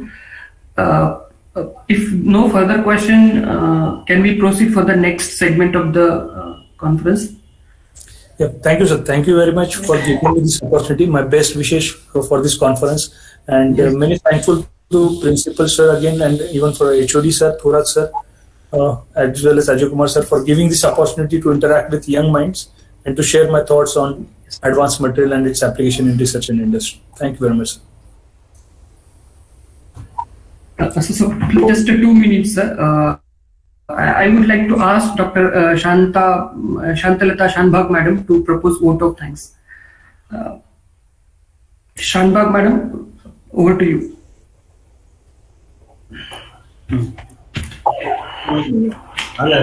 Yes. Very good afternoon, everyone. Honorable Dr. Udayji Samant, respected dignitaries Shri Pankaj Prajakji Tanpure, Shri Vikas Chandraji Rastogi, Dr. Dhanraj Mane, our most valuable chief guest, Dr. Dineshji Sawant, participating scholars, ladies and gentlemen, it's my privilege to offer thanks on this special day. On this occasion, I take an opportunity to thank our honorable patrons for being highly supportive in organizing this one-day national conference.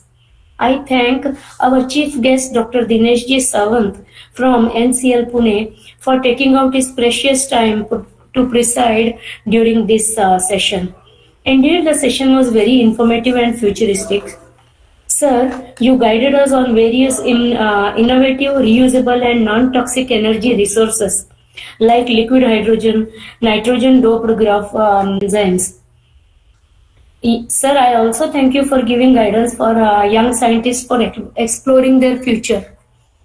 We, the Department of Chemistry have been fortunate to be assisted by our Principal Dr. R.H. Satpute sir for giving constant support and encouragement in organizing this conference. And last but not the least, I would also like to thank the organizing committee for their persistent contribution.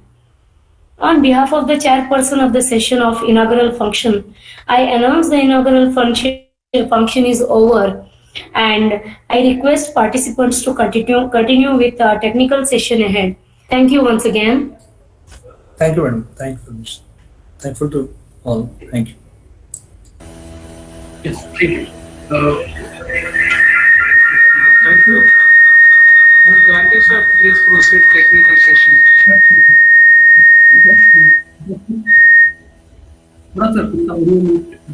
Yes. Now, here ends the first inaugural session, and we can have a 5-minute break, and we can rejoin for the technical session. In these 5 minutes, I would like to announce some things for the participants. Be prepared with your presentations and all the other things that you want to use in your presentation. Ensure good connectivity so that there will be no disturbances and no wastage of the time. And we would also like to ask you, if you have any issue in sharing screen, you can immediately share your presentation in a Telegram group. We will be happy, or you can mail us. So we will be happy to share your presentation in the technical session if you find it difficult. So these are a few announcements for the participants, and exactly by 11:45 we'll be back here for the technical session. So that's all. If any other else, organizing secretary or convener sir, you want to put, you can.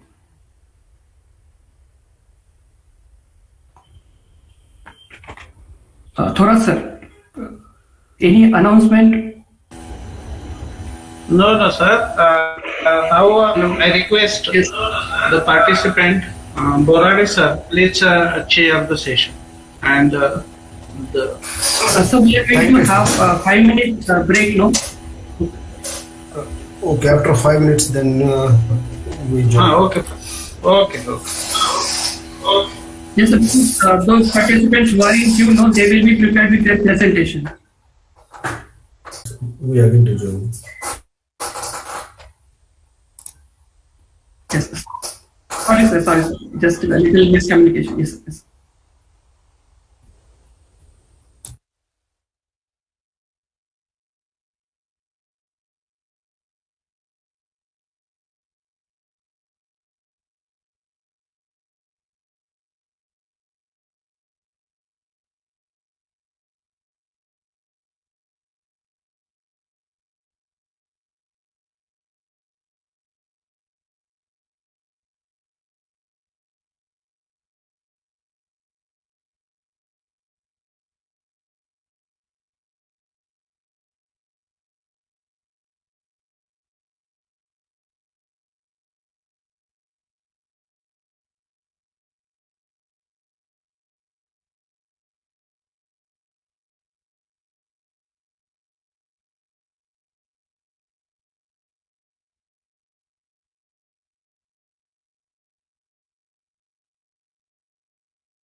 Hello.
Good morning to everyone once again.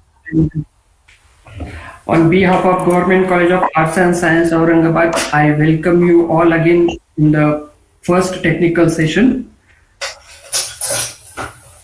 Today we have with us Dr. Ravi Kiran Burade sir, Assistant Professor of Chemistry, Government Institute of Forensic Science, Aurangabad. He is going to chair the session for the technical session 1, and we are very happy that he agreed to chair this. I welcome you, Dr. Burade sir, for the chair of the session, as the chair of the session.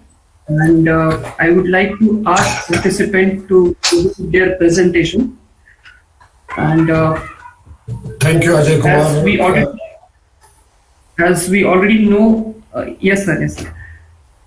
As we already shared the list of participants, I would like to ask Dr. Ajay B. Wadekar to start with his presentation. Dr. Ajay B. Wadekar from the Department of Chemistry, Shri D. M. Barangule Science and Arts College, Shegaon District, Buldana. He is going to present his paper on molecular interaction of 5-amino 1-naphthol studied from density and ultrasonic velocity. Ajay B. Wadekar, sir. Are you there, sir?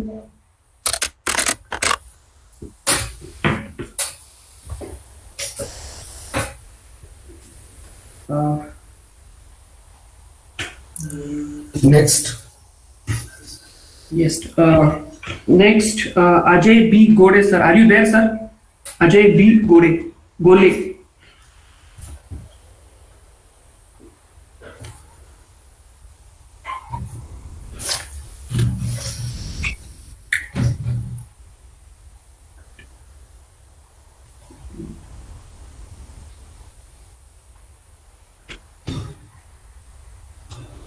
The next third participant, Amol Khande Bharat. Are you there, sir?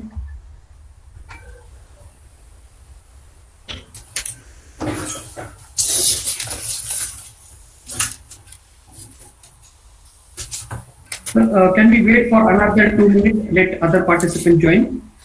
Okay, Ajay. Then Ajay Gode. Okay. Yes, sir. Ajay Goe is going to present. Dr. Ajay Goe is going to present his preparation of Fe3O4 quantum dots using potassium trioxalate ferrate 3 and its uses in degradation of methylene blue dye. So you can start with your presentation.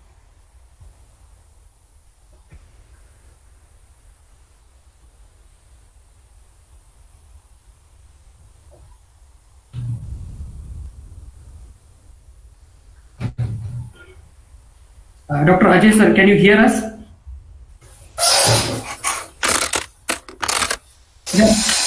You are not audible, sir. Ajay sir.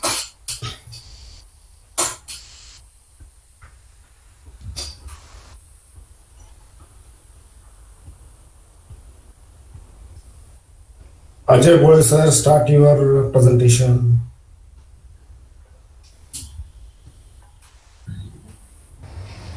Hello. Ajay sir. Hello. Yes sir, you are audible. Now you can. Yes, I am on. Yes sir, you are audible. Now you can. Yes, sir. I am Dr. Ajay Gole Yes. from Department of Chemistry, Mithibai College, Vile Parle. I am going to present my paper entitled Preparation of Fe3O4 quantum dots using potassium triacylatoferrate 3 and its uses in the degradation of the methylene blue dye. As we know that FeO3, actually this system, iron oxide system, which is a very complex, and it is used in for multiple biological applications as the drug delivery system, in the MRI, and the coatings of the corrosion, okay, protective coatings, then for biological purification of the proteins. Particularly here we are going to focus about the band gap of Fe3O4, which is in the range of 2 to 3 electron volt, as it is a very nice material we use solid based devices. Actually, we are going to have, there are the various methods they are there. Out of that, one can classify these methods into two categories. That is the multiple source precursor and single source precursor.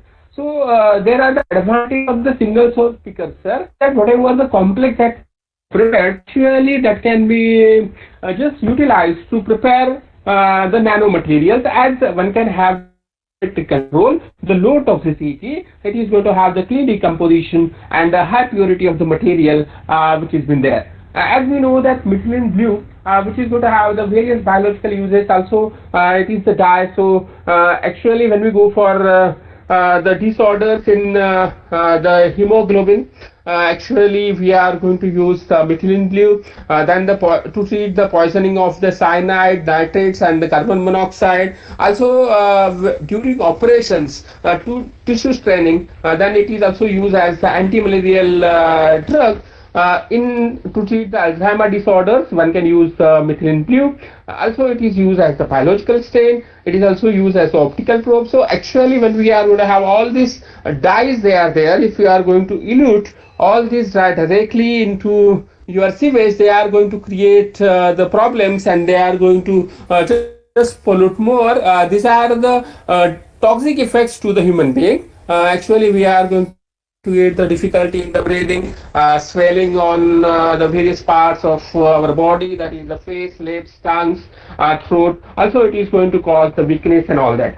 So the preparation of precursor, that was very easy, and as we are aware that at our TY level we are going to prepare this complex. We are going to have a metal to ligand ratio which is a 1:3, and it is going to have, this is the well-known structure of the potassium triacylatoferrate. We have characterized this by UV visual spectrophotometry. It is the green color complex, and which is going to give the lambda max at 385 nanometers. This is the characterization by the FTIR. The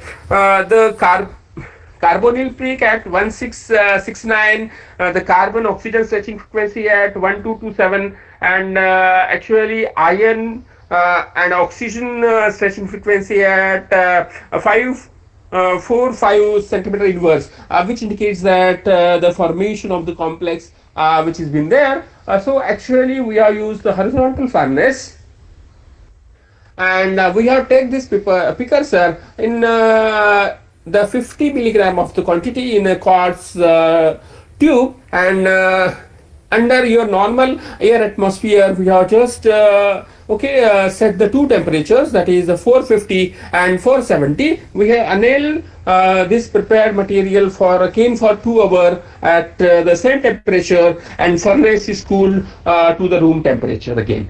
And this is the characterization of your material by the UV visual spectroscopy. So we are going to get the 365 nanometer as the lambda max for these quantum dots. Actually these are the powdered studies of the quantum dots of the Fe3O4 which is going to match with the cubic phase of Fe3O4, which is going to have the GCPDS data 190629. And a very interesting fact that we observe that if you look at whatever the results that are going to match with the SAD pattern of the XRD, these are the TM images, and we are going to get the particle size which is ranging from 5 to 7 and 7 to 8 nanometers.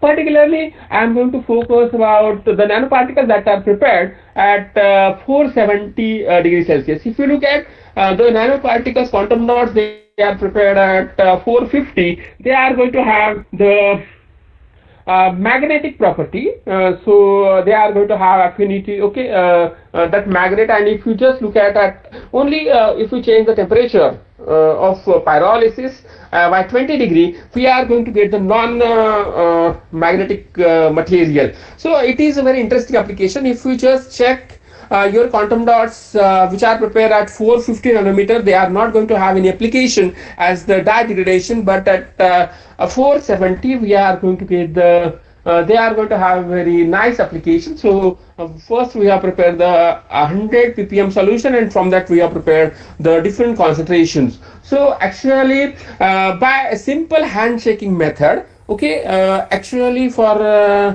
your methylene blue dye, actually if you take the 10 milligram of the nanoparticles, okay, up to 20 cycles, they can degrade this methylene blue dye. So this is a very fantastic and nice application that we are reporting. And please note that these are the anti-ferromagnetic type of the material.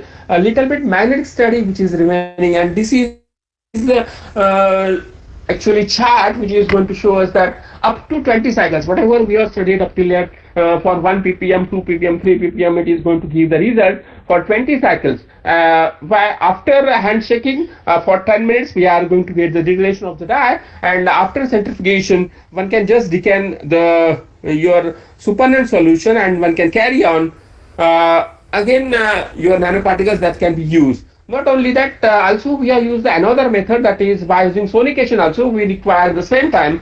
So actually degradation of methylene blue that we are going to observe very nicely by using this Fe3O4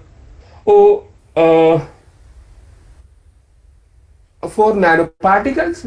So in conclusion, herein we have demonstrated that one can prepare the Fe3O4 quantum dots by using very simple and easy path. And further, these quantum dots they have been used for the photocatalytic degradation of the methylene blue dye up to 20 cycles, what we have studied with the less instrumentation. So one can employ this method for your commercial applications. And actually this is the very simplest preparation of the precursor, which was very easy. Then one can have very less instrumentation, one can just make the device, which can just degrade all this dye. So a little bit of the magnetic studies part of the prepared quantum dots which is remaining, but whatever the result that we get, actually very promising results for your degradation of the organic molecule. Thank you very much. So very good presentation given by Ajay, Dr. Ajay sir. Then Ajay ji, then one thing Thank is you, there. Then Fe3 is a quantum dots. Fe3O4, that is a ferrite. Yes. Ferrite, it have ferrite structure. Yes. Okay. And you see that the annulation 450 and 470 degree. Then the color is a change. Yes, sir. But this is not not possible. This color is black and it is brown color. Brown color is correct. This is correct. Yes, sir. Then actually, if you see the black color this quantum dots, they are not going to degrade your methylene blue actually. No, this here nanoferrite is there. Then at 450 it is a black, and 470 it is like this orange color. Why this? Yes, sir. Yes, sir. Actually, whatever our precursor, which consists of the 3 water molecules, due to the Neal temperature is Precursor, 400 degrees see, Celsius. one minute here. Precursor is adherent at 450 degree and 470 degree. Water is removed above at 450 and 470. Yes, so actually, the magnetic properties that have been also changed. So we are just finding that why this is happening, sir. Okay. Any other participant to ask question?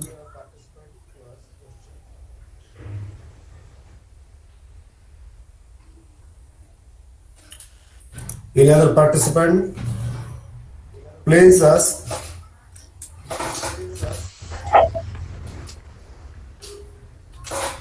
Then thank you, Ajay ji. Then go next. Yes, the next presenter, Dr. Amol. Yes, thank you very much, sir. Yes, sir. Thank you, Ajay, sir. Next participant, Dr. Amol Khandebarat. Thank you, Are you sir. there, Thank sir?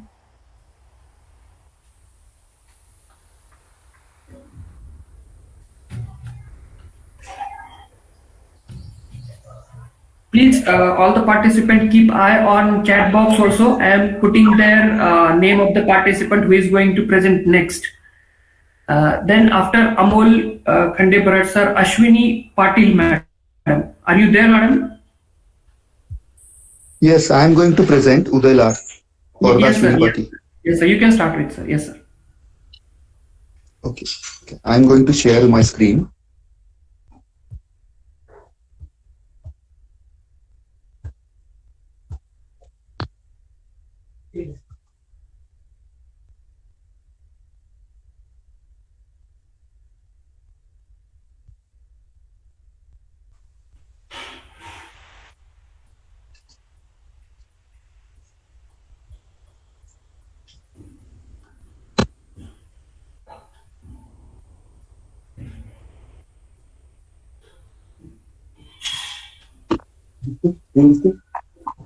Yes, sir. Yes, sir. We are audible also. Your screen is also visible. You can start with, sir. Okay, sir.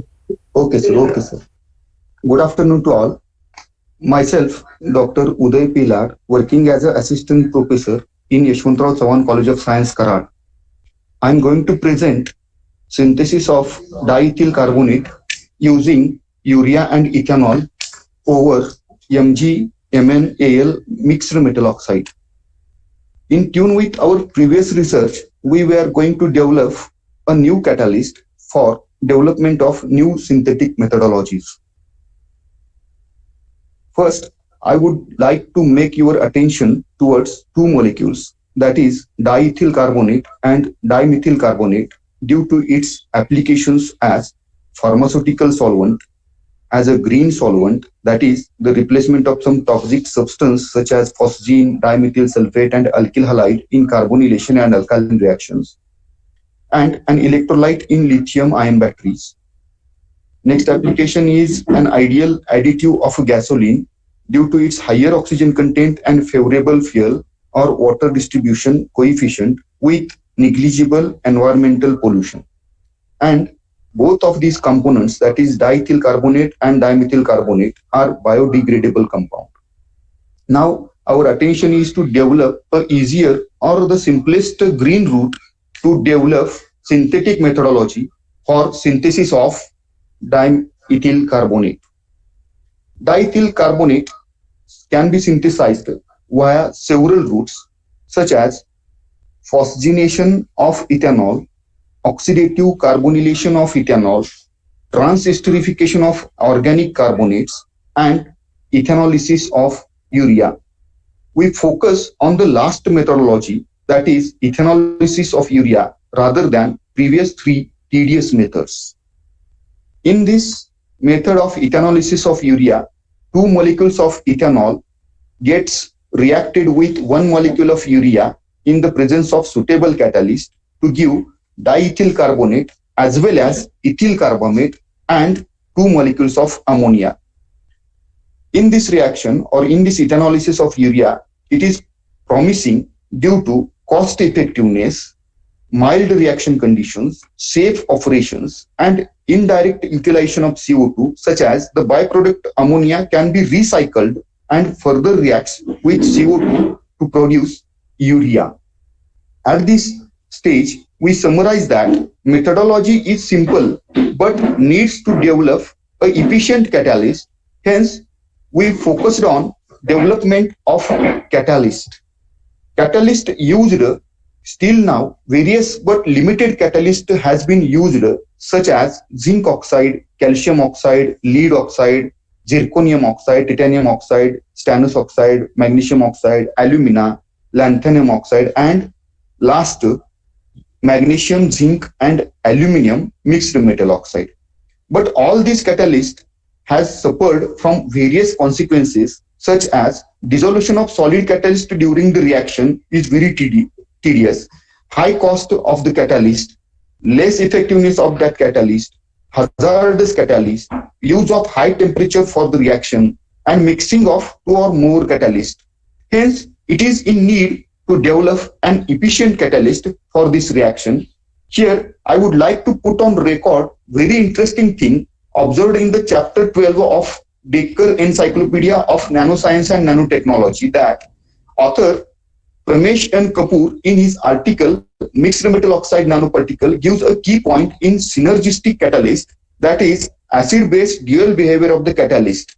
He has written that several oxides composites have been found to be potential catalyst for a variety of important reactions because of different centers present in the same material with their amphoteric nature of basicity and acidity. This behavior varies from mixed metal oxide to another mixed metal oxide. Some exhibit surface basic behavior, some surface acidic behavior, whereas mixture shows unusual properties. Again, one of the important key point in this article is co-gelling two metal oxide is an effective way to bring two oxides in a close contact. Again, one of the interesting thing Kapoor has been written in that chapter is always mixed metal oxide possesses unusual adsorptive properties.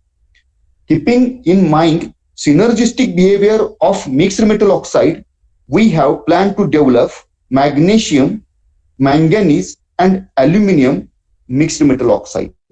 Here, polycrystalline powder of MgMnAl2O4 with steady rise in doping amount of magnesium, where X has changing from 0 to 1 was prepared by Sol-Gel autocombustion method. In Sol-Gel autocombustion method or technique, the materials we have used as a citric acid, magnesium nitrate, manganese nitrate, and aluminum nitrate of AR grade. The ratio of citric acid and the metal nitrates has been taken as 1:1. It getting dissolved in the water to get the clear liquid. pH is adjusted by the citric acid to 9.5. Stirring is done at temperature 363 Kelvin. Evaporation, the sample or the solution has been evaporated to get the brown viscous gel. Gel formation gives the viscous gel to froth, and autocombustion was observed where there is a precursor, that is the colored ash getting converted to the brown colored ash, and sintering is made at the temperature 700 degrees Celsius by taking a TGDTA, where we can easily observe that TGDTA shows the stability at the 400 to 700 degrees Celsius. Hence, we have planned to make the sintering temperature at 700 degrees Celsius, and the TGA curve gives the same temperature at the stability. After that, stability loses because of the manganese gets evaporated. Now, the XRD of this composition has been taken, and we get it clearly indicates that the preparation of the sample contains the cubic spinel structure, and the keen observation of the XRD spectrum for all this composition shows that the crystalline nature of the synthesized material. The same images, that is a composition, some of the representative composition, that is the 0.5050 Mg Mn.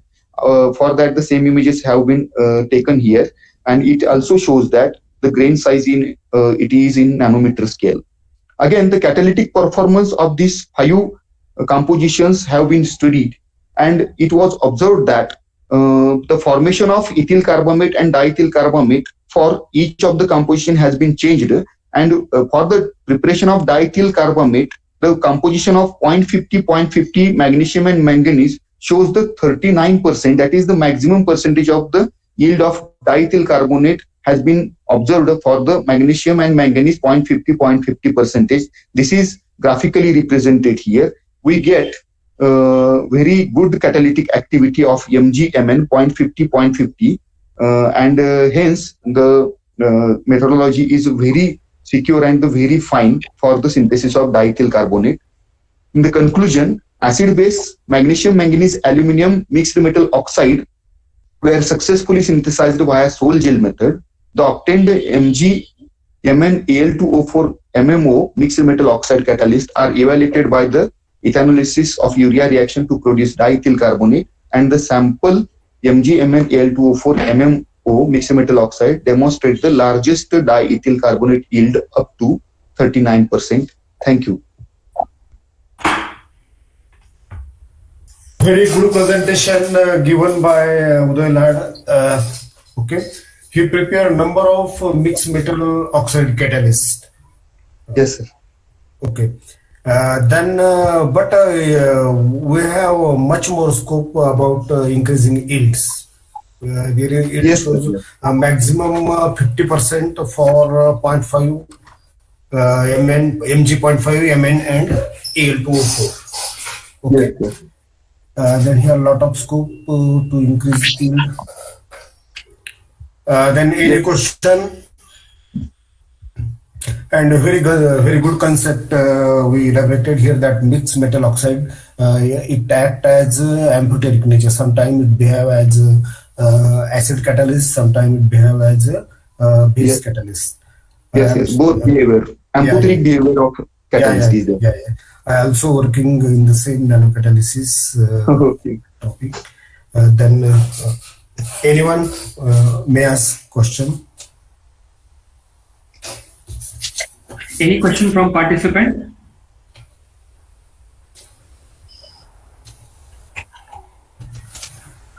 Okay, we can move to next participant. Next participant, Dr. Bharti. Thank you, sir. Dr. Bharti, madam.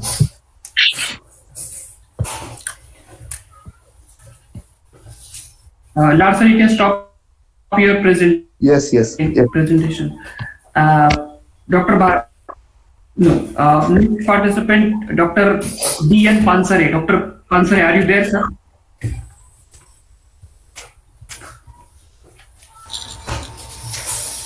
Yes, sir, I am Bharti. Yes, Dr. Bharti. Oh, sorry, sir.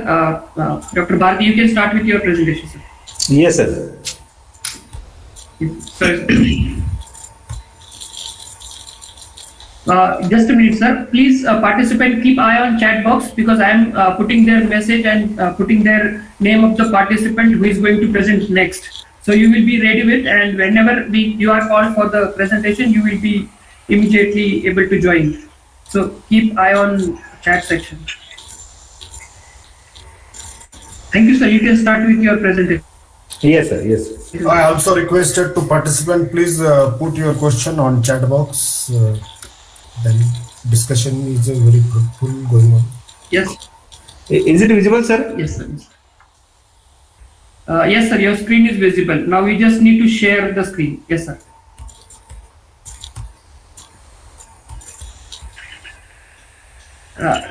Just minimize this screen, sir, and open your presentation file, sir, PPT file. 1 second. Once. Yes, sir.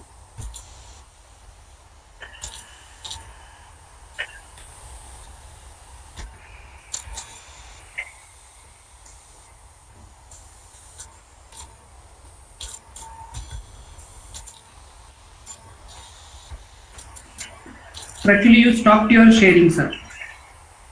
Yes, yes.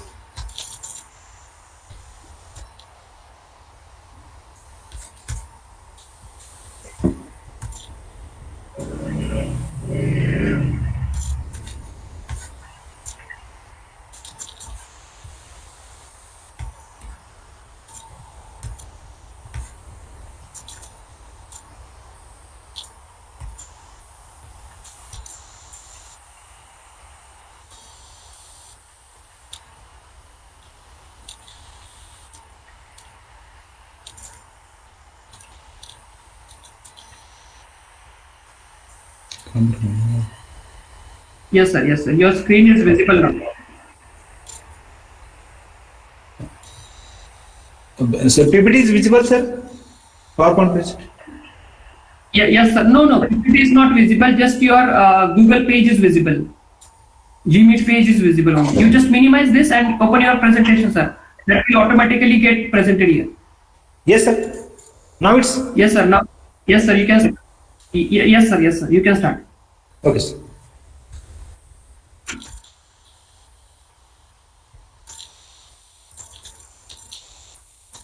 Good afternoon, everyone. Here I'm present my works to synthesize the copper oxide nanoparticles using the chemical method. So title of this project is the chemical method for synthesis and characterizations of maize starch capped copper oxide nanoparticles. So in introduction parts, why I'm select the copper oxide nanoparticle? Because it's having a number of properties like as a thermal and electrical conductivities, as well as having its biological activities. And as compared to the silver, the cost of the copper is less. So that's why I'm select the copper to synthesize the copper oxide nanoparticles. Generally, the nanoparticles can be synthesized using different methods like as a chemical, biological, and green methods. So in this study, I was synthesized copper oxide nanoparticle using a chemical reduction method. So in short, most of the common approaches for the synthesis of copper oxide nanomaterials using the chemical reduction by using organic and inorganic reducing agents. So in general, the different reducing agents such as the sodium citrates or the ascorbates, sodium borohydrates are used for the reduction of the copper oxide in aqueous as well as a non-aqueous solution.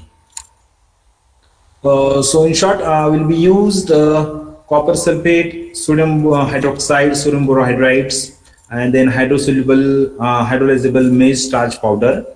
And for the synthesis of the copper oxide nanoparticle, I will just prepare a copper second having concentration of 0.1 molar, and I will take the 100 ml of that solution and 50 ml of 1% maize starch powder and mix it well for 30 minutes. After 30 minutes, I will add a 0.2 molar of sodium borohydrate and stir it well for the 15 minutes. The reaction solution shows the brown color.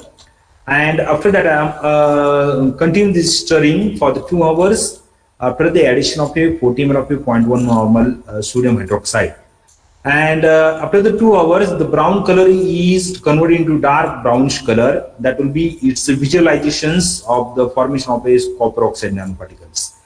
So I am purified the synthesized nanoparticles by using centrifugation process at 10,000 RPM for 5 minutes, and then the residual material or that residue is purified or it will be calcinated for the 2 hours at 200 degrees Celsius.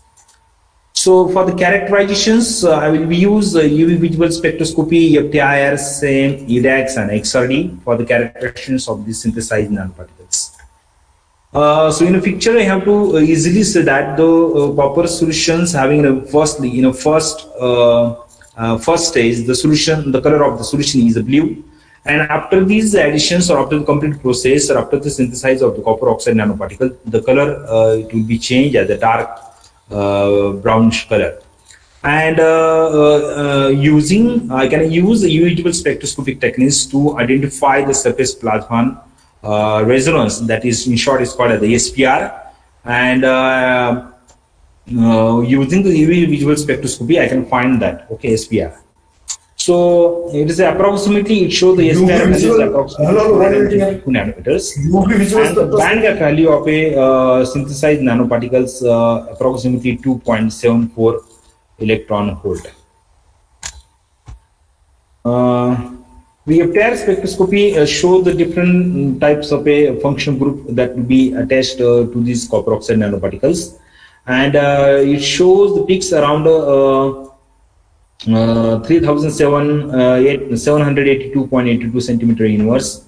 That will be corresponded to the OH bond vibrations and OH band carboxylic acids and copper oxide group respectively.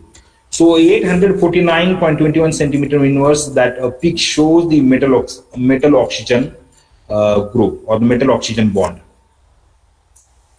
So this is a SM image. It shows the spherical, uniform spherical nanoparticles that will be easily synthesized and having a very small particle size.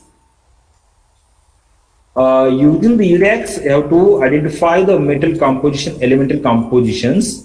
In that image, you have to exactly show that the concentrations, the elemental compositions of the synthesized copper oxide nanoparticles, the copper and oxygen, it will be easily present in that synthesized nanoparticles.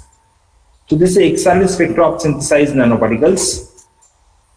So using the XRDs, have to identify what is the exact size of these copper oxide nanoparticles, and we can calculate the crystalline size using simple equation Debye-Scherrer formula.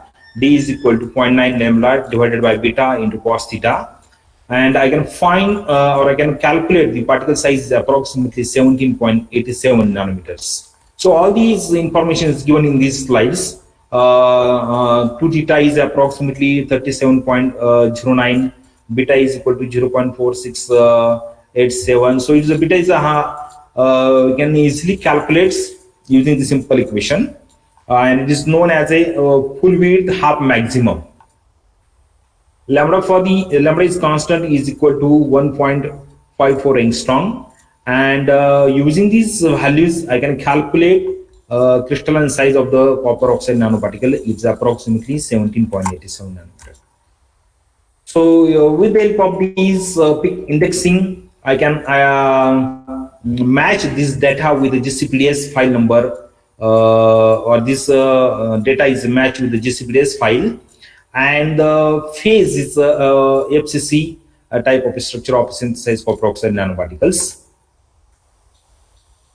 In short, in conclusions, in this study we have to successfully synthesize the copper oxide nanoparticle using this chemical method. And the SEM and XRDs shows the spherical shape and crystalline particle size is approximately 17.87 nanometer respectively. The elemental compositions is confirmed by using the EDAX, and it shows the 78.75 weight percent of a copper and 18.52 weight percent of a oxygen. So the synthesized particles maybe exhibits having significant biological activities like as antibacterial activities and antioxidant activity. So outcome of these projects will become a simple and a time-saving method for the preparation of a copper oxide nanoparticle using sodium borohydrates as a reducing agent. The nanoparticles may be capped with a maize starch. The characterization technique shows the spherical shaped copper oxide nanoparticle is well synthesized with the presence of a capping on these nanoparticles. Applications of the copper nanoparticles acts as a antibiotics, antimicrobial, antifungal agents when added to the plastics coating and its textile. Copper diet supplement with the efficient delivery characteristics. The technology can be implemented with the minimum infrastructure. The chemicals involved in the synthesis of nanoparticles are commonly available, cheap, and non-toxic. Nanoparticles are non-metal lubricants, additives, high-strength metals and alloy. Copper oxide nanoparticles are greatly improve the homogeneous propellant burning rate and lower pressure index, and also perform better as a catalyst for the API composites propellants. So for this I have to use different types of reference. Thank you, sir. Mr. Bharti, then you show a slide for your UV spectra. Show your slide, UV spectra. Then you think that you says that UV from UV, which characterization property is given out? I can find the SPR, surface plasmon resonance. By UV? Yes, sir. No. Only UV we find out only band gap. That is not much more than this. Then this in XPS spectra, surface plasmodic is count by XPS. Okay, this is not by U. And then you IR spectra, then you show that in IR spectra, then COOH bond, hydroxy bond is there. Okay. Are you prepare carbon oxide or blend for this? Copper oxide or blend? Copper oxide, sir. Then copper oxide containing OH bond. CO bond. Cu bond. Copper oxide bond. Then in IR spectra, you show OH bond is there. Okay. Then Yes, sir. good presentation is given by you. Then which technique is used for preparation of this copper oxide? Sir, chemical reduction method. Then chemical reduction method is also called co-precipitation method. Okay. And then thank you. Good presentation given by you. Then next, any question from audience? Any question from audience?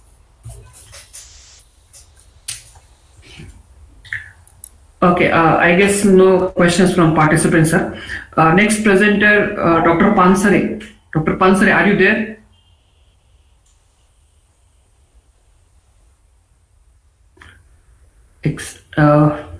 Then is next Dr. Deepa Rani.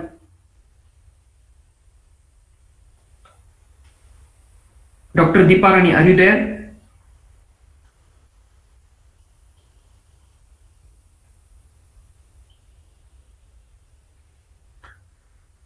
Next, Dr. Dilip Aute. Are you there, sir? Yes, sir. Yes, sir. You can start with your presentation, sir.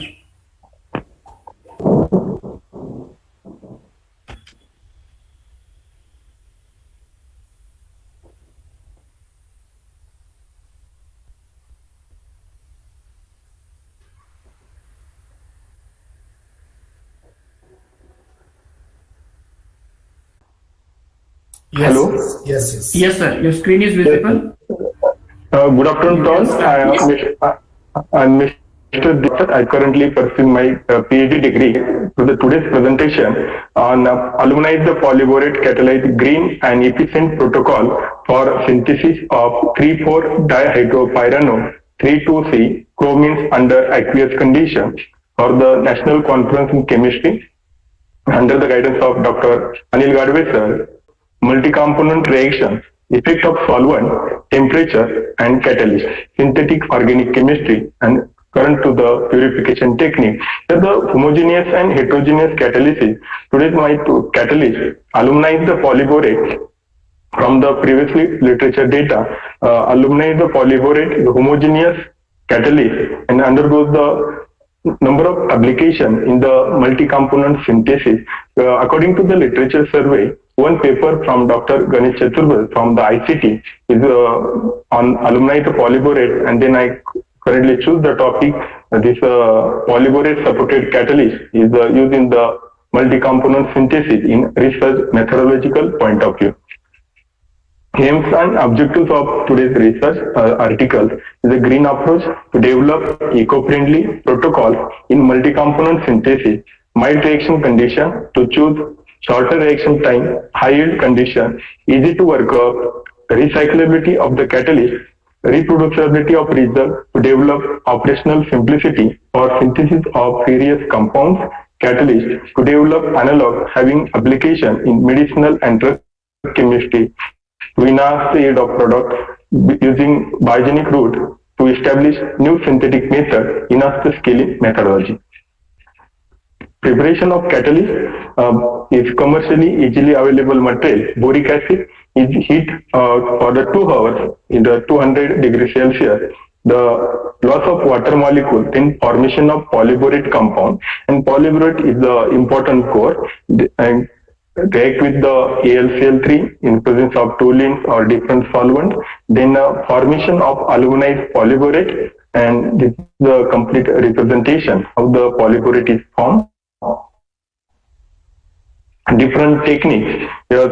Synthesized catalyst is easily investigated by PXRD. From this XRD, you get the 28 to 27 two theta angles. Then same scanning electron microscopy, 10 FTIR, and all these catalysts used in the multi-component synthesis for the different scheme, and the synthesized product is analyzed by using carbon-13 NMR, UV-visible spectroscopy, EDAX spectroscopy, here get information about the elemental composition is present in the catalyst, H1NMR, HRMS, and mass spectroscopy. Here the one scheme I explained in this research article, 3,4-dipyrano-3,2C chromines under aqueous condition in the presence of aluminide polyborate and cysteine compound prepared here. Representatively, two compounds here, 2-amino-4,5-dihydro-4-nitro-5-oxapyrano-3,2C chromines 3-carbonitriles here, binding a 4-nitro-benzaldehyde as a group, and here you get the complete formation of product by using NMR spectroscopy. Mass of this compound is 360 in mass spectroscopy. So mass is a calculated mass and absorbed mass is exactly matched. Second compounds, by taking the example 4-methoxybenzaldehyde, here also the separate peak is obtained for the methyl group attached to the oxygen, where the clear cut NMR spectroscopy indicates the complete formation of the product here. The mass spectroscopy also supports this compound formation, where the observed mass is 345.22. According to the literature survey, review comparison with the another method by using this aluminized polyborate in current work in under aqueous condition as compared to the other methodology, the requirement of formation of the compound is minimum time near about 30 minutes in present work. Conclusion, the current methodology use the homogeneous solid acid catalyst, and important thing, all the 12 principles of the green chemistry is exactly matched, and all these synthesized compounds pharmaceutically and medicinally important, containing nitrogen and oxygen as an important heterocyclic element. And one drawback for this overall research is the homogeneous catalyst, which catalyst water soluble, and due to this for the recovery or recyclability have some problem, your operation technique, then you isolate the product. So I currently work on this, how to convert this homogeneous catalyst in the heterogeneous. Overall, all the remaining parameters of current to the research methodology is the valuables. To develop green valuable methodology for multi-component reaction. Acknowledgement. I am thankful to my guide, Dr. E.G. Gadve sir, PFE College, and principal of my college, P.M. Digge sir, providing the opportunity to do the good research in the college. References of this work. Thank you. Good presentation by Dilip. Then what is the difference between the HRMS and MS? HRMS. In sir, HRMS, exact molecular mass of compound is in after the regular mass, after point 4 digit is come in HRMS. 4 digit. More appropriate mass is in HRMS. What is the difference between your calculated and HRMS found by instrument? No sir, currently I take the mass spectroscopy only, not take the HRMS. Then here HRMS is there. Yeah, HRMS is. Yes, HRMS is there. 4 digit is there. Yeah, 4 digit. Calculated mass is observed and calculated. Observed and calculated. Difference between the observed and calculated is near about 1 point difference. Then less than 1 it is a more appropriate, and more than 1 is not appropriate for yes. Yes sir. Okay.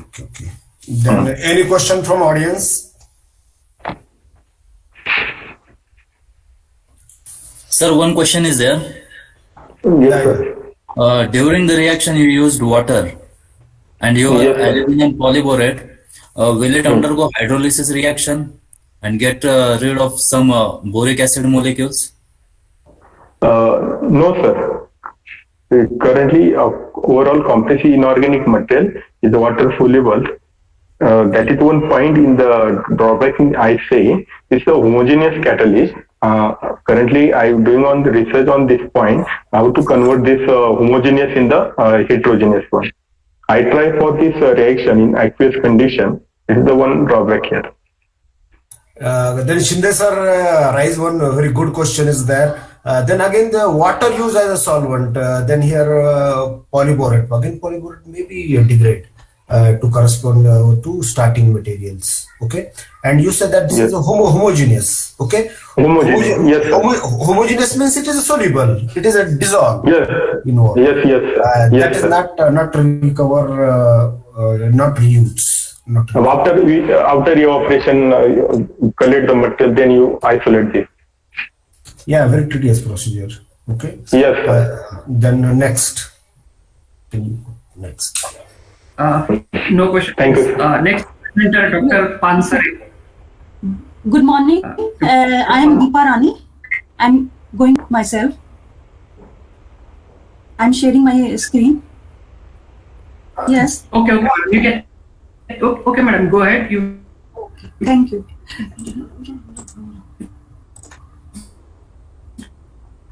Start with presentation.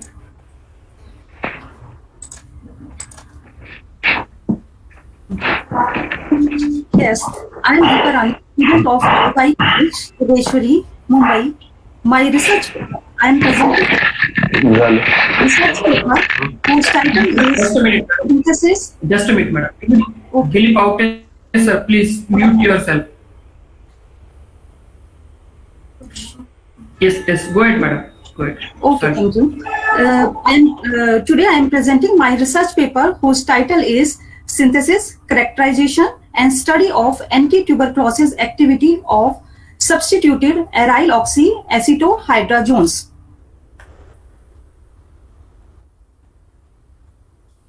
Introduction.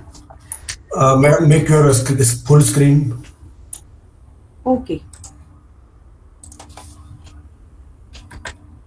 Okay.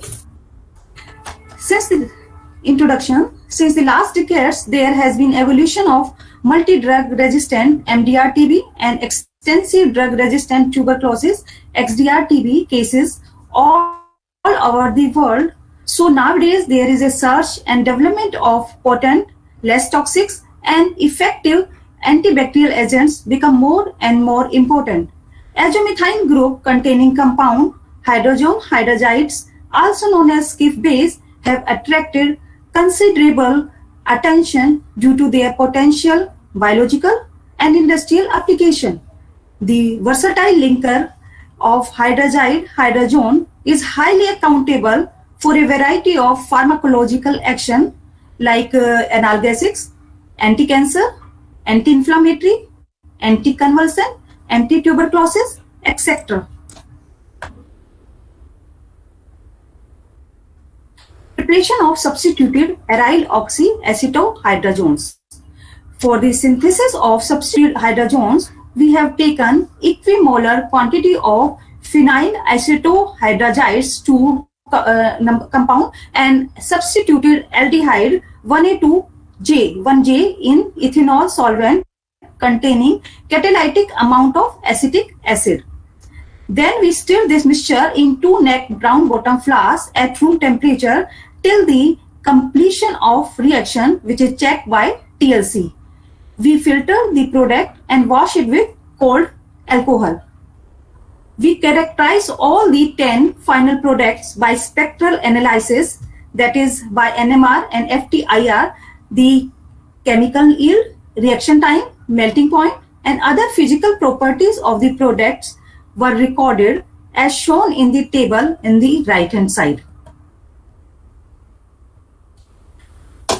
Here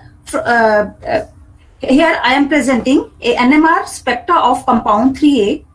From the table, we inferred that the amide tautomerized to some extent since 2 peaks at 8.810 due to NH or amide form and 8.415 due to OH or enol form.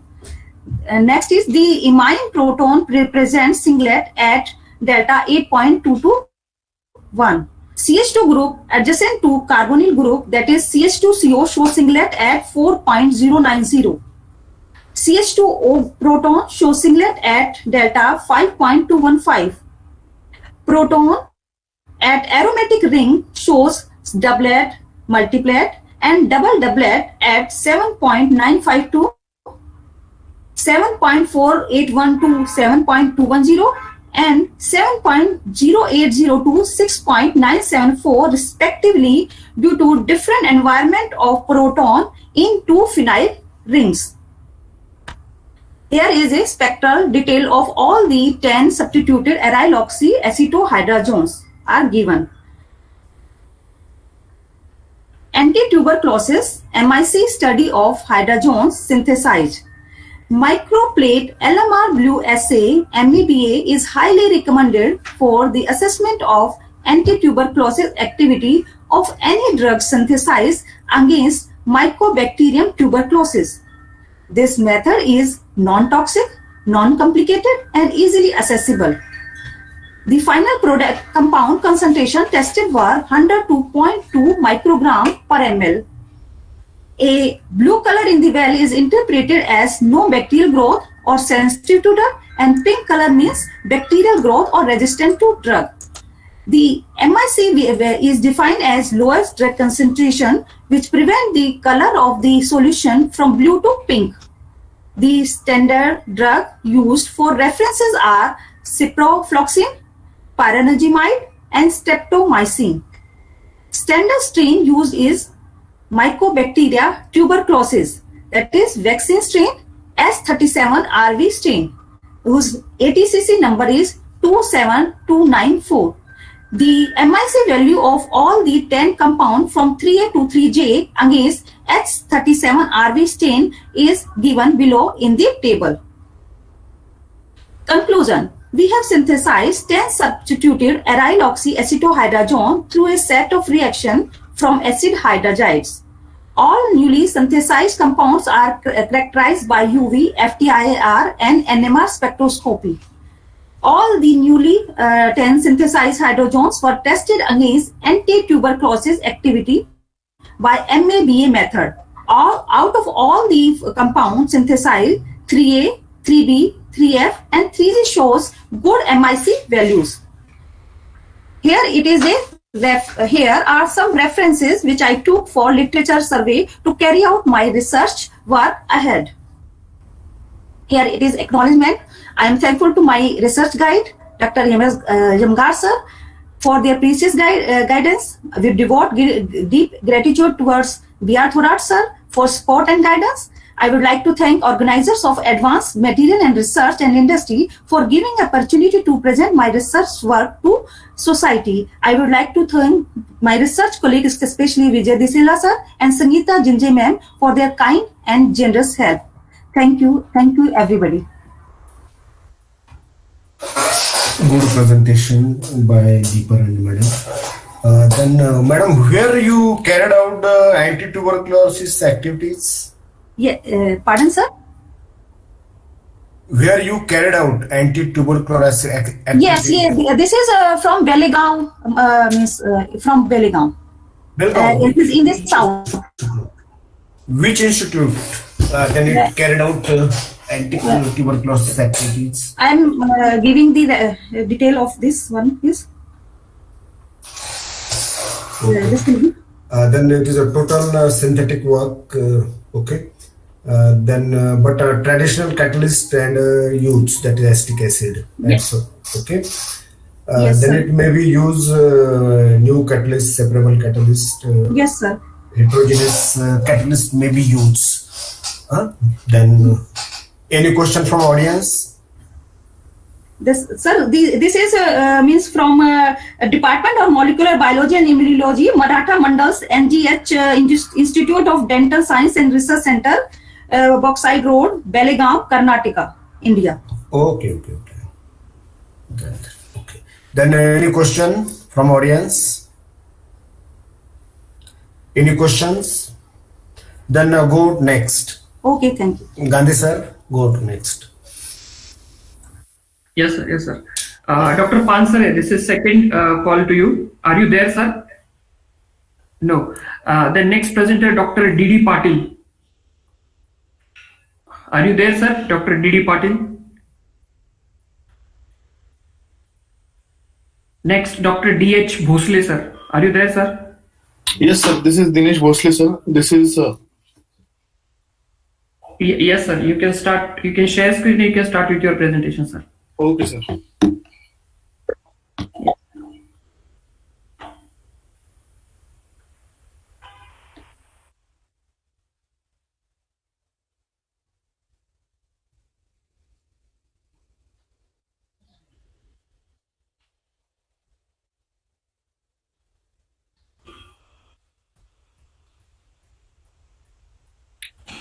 Sir, is it visible, sir? No, sir. Your screen is not yet shared.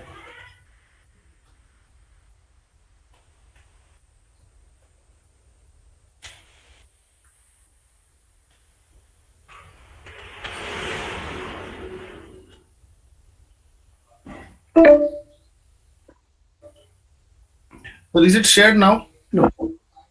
Not No, sir. No. You are using mobile or you joined through laptop? Laptop. Or desktop. Laptop. Yes. Then share entire screen. The first option from the presentation tab. Entire screen you need to share. 1 minute, sir. I'm doing that only, but my laptop is not giving the permission. You just do one thing. Just left the meeting and rejoin. Then that may solve your problem. Okay, sir. Or in case you have any problem, you just share that presentation with us. We will present for you. Okay, sir. I'll share with the email ID of college email ID. Yes, sir. It will take some time, sir. Let me ask our next presenter. Then Yes, meanwhile, sir. you just share with us and we will be. Okay, sir. Okay, sir. Yes, the next presenter, Dr. Shirke. Are you there, sir? You just share with us on the email address, sir, with your registered email address. Yes, sir. Okay, sir. Sir, can you please mention the email address on the chat box, sir? Or here also you can share, sir. If you have your Google Drive link, you can share in the chat box here. Okay, okay, sir. Okay, okay. Yes, yes. But I'm sharing email address also. The next presenter, Dr. Nagre, after Shirke. Are you there, sir?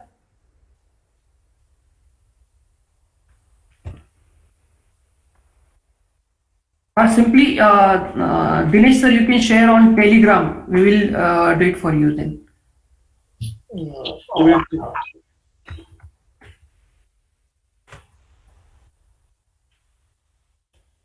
And next, after Nagre sir, Dr. GB Dhake. Are you there, sir? Yes, sir. Yes, sir. I am there. You can start with your. Are you able to share the screen, sir? Okay, okay, sir. I am trying. Yes, sir. Yes, sir.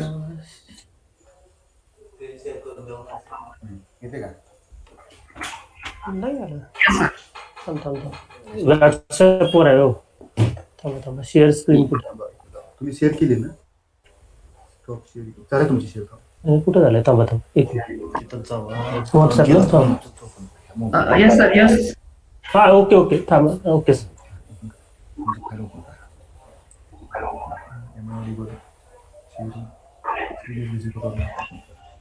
Is the screen visible, sir?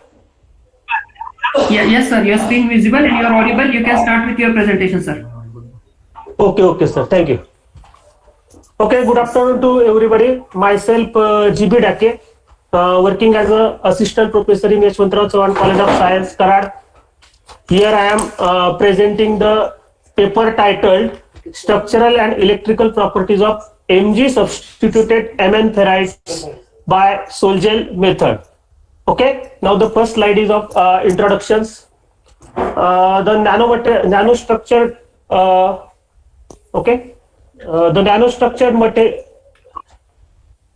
nanostructured material have become essential for advancement of science and technology. The changing of physical and chemical properties of material is one of the challenging field in physics, chemistry, and material science. The specific properties of the nanomaterials, such as structural, electrical, optical, magnetic, and electrochemical properties, mainly depends on their size and shapes. Here we are interested in the spinel type of ferrites whose general formula is MF2O4. these ferrites are highly resistive, used in microwave devices as well as magnetic devices. The properties of this spinel ferrite can be changed by changing its size, shape, composition, doping, substitutions. There are tremendous amount of applications of this nano size of ferrite nanoparticles, that is in drug delivery system, solar cells, catalyst for oxidation of organic compounds, making cores of audio frequency and high frequency transformer, coil chokes, permanent magnets. They also show ceramic properties. They also show microwave absorber, high density image storage, color imaging, electromagnetic wave absorbers. In the present investigation, we have prepared the ferrites by Sol gel auto combustion methods and study their structural and electrical properties. Now, the general formula of this, the composition is Mg1-X MnX Fe2O4. Where we change the composition from X from 0 to 1 and we synthesize different compounds. Now this is the Sol gel method of preparation of this magnesium substituted Mn ferrites compound. Firstly, we mix air grade all nitrates in the water, dissolve the nitrates in the water so that we get the clear solution of the metal nitrates. Then we add 1:1 ratio of citric acids. That is the metal nitrate ratio and citric acid ratio is 1:1. Add the citric acid, adjust the pH of the solution at 9.5 using the ammonia solutions. Then keep the solution on the hot plate at 363 Kelvin. Then we get, after some time, we get the viscous brown color gel. Now after auto ignition is completed, we get the brown color ash. And by using the TGA, we can find out the stable temperature, that is 1273 degree, and the compound remains stable at this temperature. So we can heat the compound at 1273 Kelvin for 8 hours to get the final product, to get the final oxide. So this is the synthesis of this oxide by auto combustion, Sol gel auto combustion method. Now this is the thermal stability of this compound is checked by using the TGA DTA curve. Now this is the reactions, red color reaction I show on the slide, and this is the TGA graph. This is the graph of weight versus temperature. Now the curve at 373 Kelvin indicates that at 373 Kelvin, that is 100 degrees centigrade, there is decomposition of the water molecule from outer and inner surface of the compound. At 400 degree, it is 673 Kelvin. It is observed that there is decomposition of the organic matter as well as crystallization of the spinel phase is formed.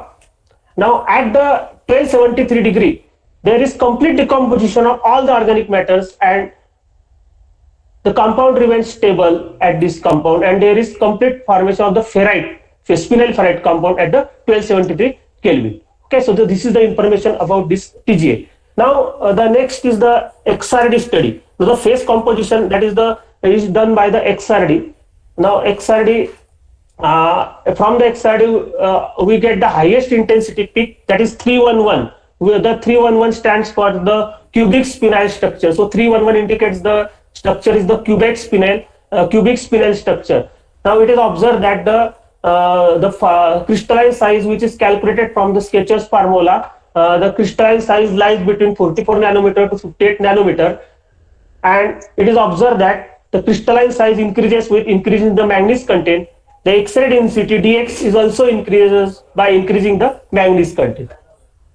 This is the table that is showing we change the composition from x is equal to 0 to x is equal to 1, and the lattice constant is also increases by changing the x, by increasing the x. The crystalline size is also increases by increasing the x. The X-ray density is also increases by increasing the x, and physical density is also increases by increasing the x. Now this is the DC electrical resistivity study. The relationship between resistivity and temperature is given by rho is equal to rho 0 exponential EA upon KT, where rho is the electrical resistivity at temperature T, rho 0 is the specific resistivity, EA is the energy of activations, K is the Boltzmann constant, T is the temperature in Kelvin. Now from the graph, it is the graph of log of rho versus 1 by T, and it is observed that the electrical resistivity of all the sample decreases with increasing the temperature, which shows that the compound behaves like the semiconductor in nature. Okay. So now finally I come to the conclusion that a series of magnesium substituted manganese ferrite were synthesized by pH control Sol-Gel autocombustion method. The thermal analysis shows that formation of the spinel phase at 1273 Kelvin. The crystal structure of all the samples are cubic spinels. The lattice parameter A and X-ray density increases with increasing the manganese content.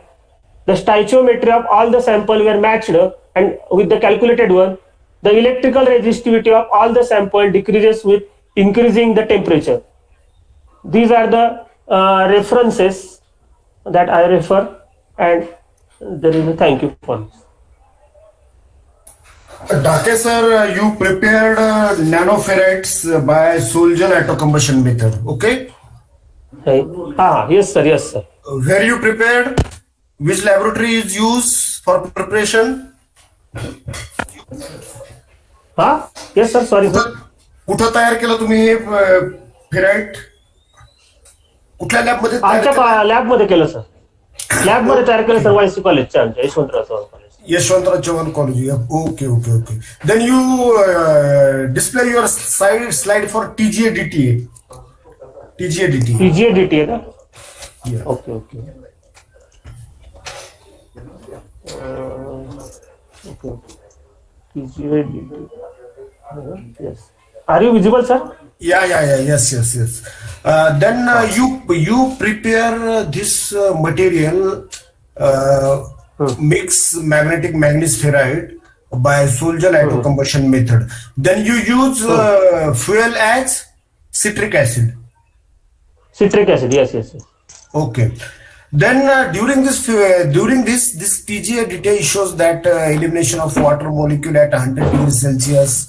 And after that here 400, then 400 to 600 is stable, okay. 100 to 400, some component is eliminated. This is found in Sol-Gel autocombustion method. Yes sir. But the compound is stable at 1273 because all the decomposition. This TGA detail you take for prepared material nanoferrite. हे prepare असताना घेतलं का तुम्ही? हे कधी घेतला तुम्ही DTA TGA?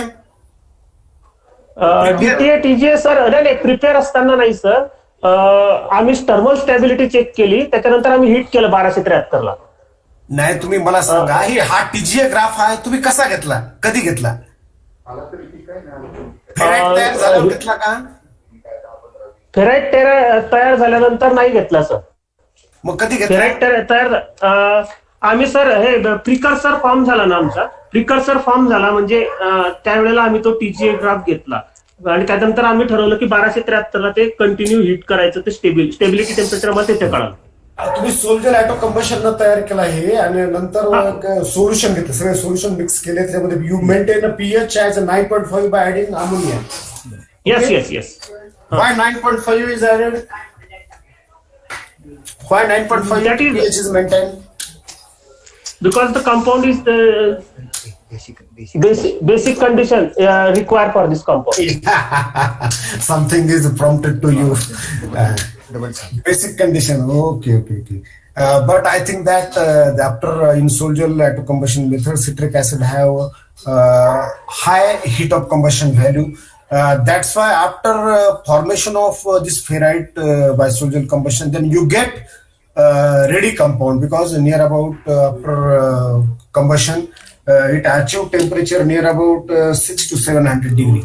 Okay, and then you get final fine powder for ferrites. Okay. Then any questions from audience? Any questions from audience?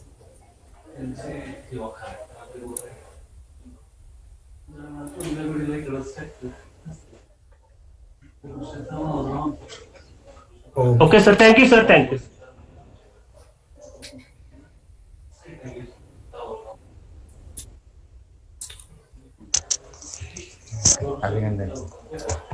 Yes. Yes, sir. I am presenting. Yes, sir. काय केलं ज्यावेळेला ब्राऊन, ज्यावेळेला आपण precursor तयार झाला त्याच्यानंतर TGA घेतला आणि TGA त्याला त्याला 1273 केल्विनला आपण Hello, Dake sir, you stop your presentation. Oxide form झाला. Dake sir, stop your presentation. तर तो काय म्हटलं होता का कोणीतरी तुम्हाला सांगताय म्हटलं ते पीएच बेसिक कंडिशन त्याच्या आजू आला तिकडे.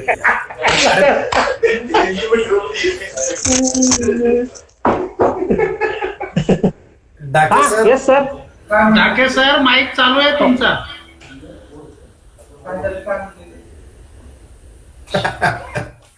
डाकेचं माईक चालूच आहे. हा सर ते शेअरिंग बंद करा त्यांचं. हा रिमूव्ह करा डाके. इतना नाही होत बंद.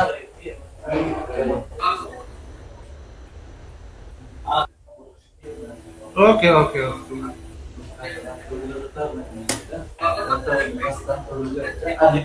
Yes, sir. Just a minute, sir. Just I will start. Yes, sir.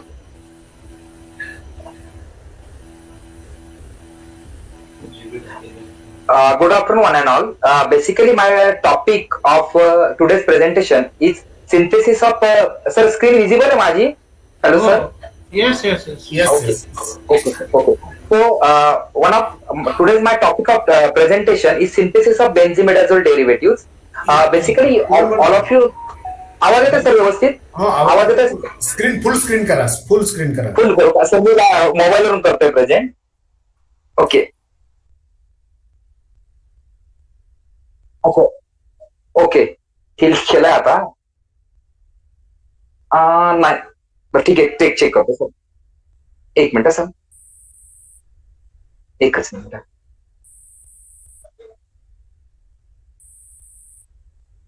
एक मिनिट सर. स्क्रीन मोठी करायची.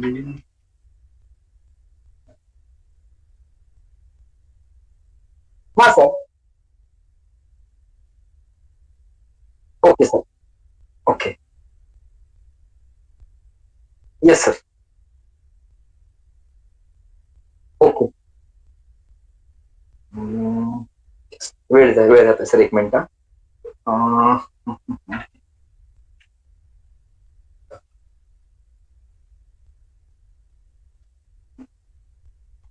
Just minute sir. झालंय सगळं व्यवस्थित. तर फाईल बंद केल्या मी त्याच्यामुळे प्रॉब्लेम.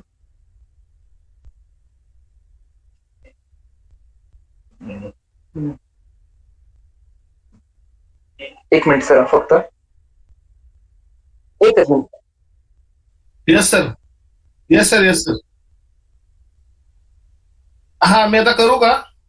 सर त्यांचं येतं चालेल. 1-2 मिनिट लागतील मला. हा सर. मी आता मी करतो. करू मग मी आता. हा चालेल सर. Yes sir. Okay sir. Okay sir. Okay sir. Okay. Yes sir. Yes.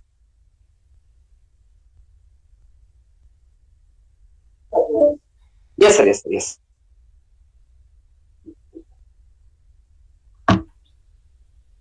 Wait a second sir.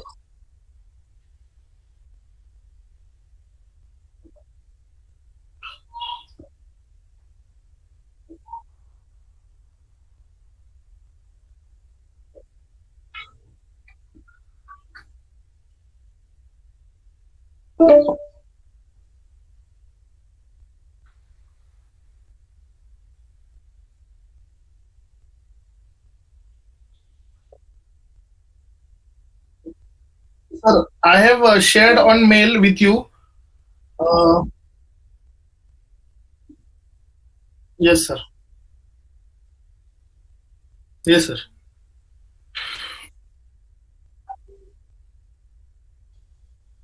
Okay.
Okay, sir.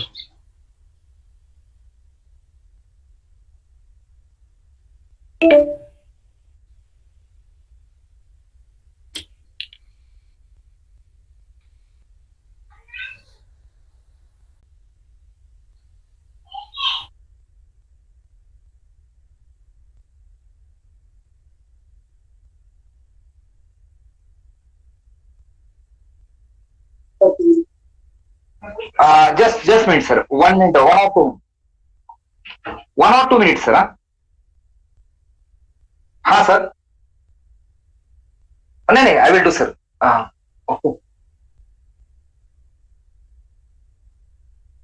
Okay sir, I will do, sir.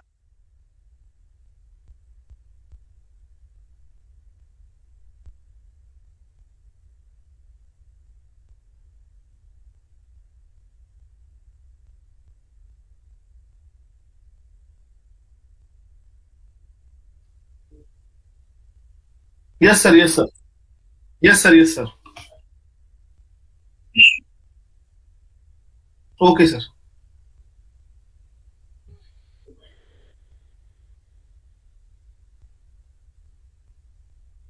Yes, sir. Good afternoon, everyone. This is Mr. Dinesh Bhosle. This is Mr. Dinesh Bhosle. My topic for today's presentation is synthesis and molecular docking of N-arylidene 4-nitrobenzohydrazide. This work I have presented under guidance of Mr. Dr. Bapu Thorat. The place of research, this thing is Ismail Yusuf College, Mumbai. Next, sir. Introduction for today's presentation is N-acyl hydrazones. First molecule of N-acyl hydrazones was reported in 1850, and after that many of mono and di-acyl hydrazines were discovered and characterized. Type of hydrazones compound has been investigated in recent year before, and there are different biological applications, analytical properties, and catalytical activities. Different cyclic product of acyl hydrazones were synthesized, having a wide range of biological activities. One of the most important application of hydrazones based on coupled method in medical biotechnology was coupled active drug to target antibodies, and the antibodies against certain type of cancer cell.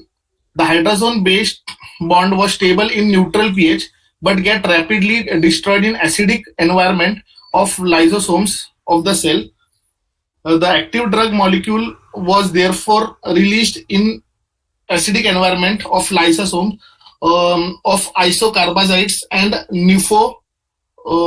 nuphoroxides, which is oral nitrofuran antibiotic, nitrofurazone, which is antibacterial agent, nitrofurantoin, which is oral antibacterial agent, etc., were approved as approved and used as drugs. But next, these are some of the drugs which was approved and used. Next slide, sir. Antimicrobacterial tuberculosis activities. Tuberculosis is one of the most dangerous, ineffective disease, and AIDS-associated infection cause death. It was spread all over the countries with all age groups. As per WHO, TB is 13th leading cause of death and now second leading infectious killer after COVID-19. But till date, tuberculosis is curable and preventable. As on today, about 1/4 of world population has a TB infection, which means people has been infected with tuberculosis mycobacterium, but not yet ill with the infection or disease and cannot be transmitted through ears from person to person. Among all biological properties, we are interested in antimicrotubercular activities. Tuberculosis is a curable and treatable disease, but still remains a major cause of illness and death, which confirms that should continuous need of development of new antitubercular agent. There are a number of hydrazide hydrazones reported possessing interesting of antitubercular activities. Number of hydrazone derived from isoniazid possess antimicrobial and antimicrobacterial activities. Some of such compound possess interesting activities. For example, 2-hydroxy 1-naphthaldehyde iso-nicotinoyl hydrazone was reported as novel inhibitor of methionine amino peptidase from Mycobacterium tuberculosis. Preparation of all these acid hydrazone is easy and yield is very high. Basically, all these type of compound were synthesized simplifying by reflux acid hydrazenes with various carbonyl compound in acidic condition in methanol, ethanol, butanol or aqueous alcohol. Sir, next.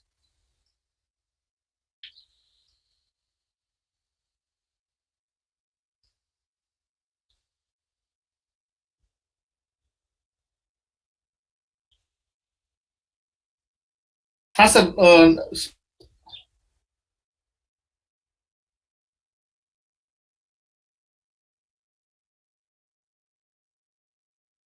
Yes, sir. Okay, sir. Okay, sir. Yes, you can start with the next slide.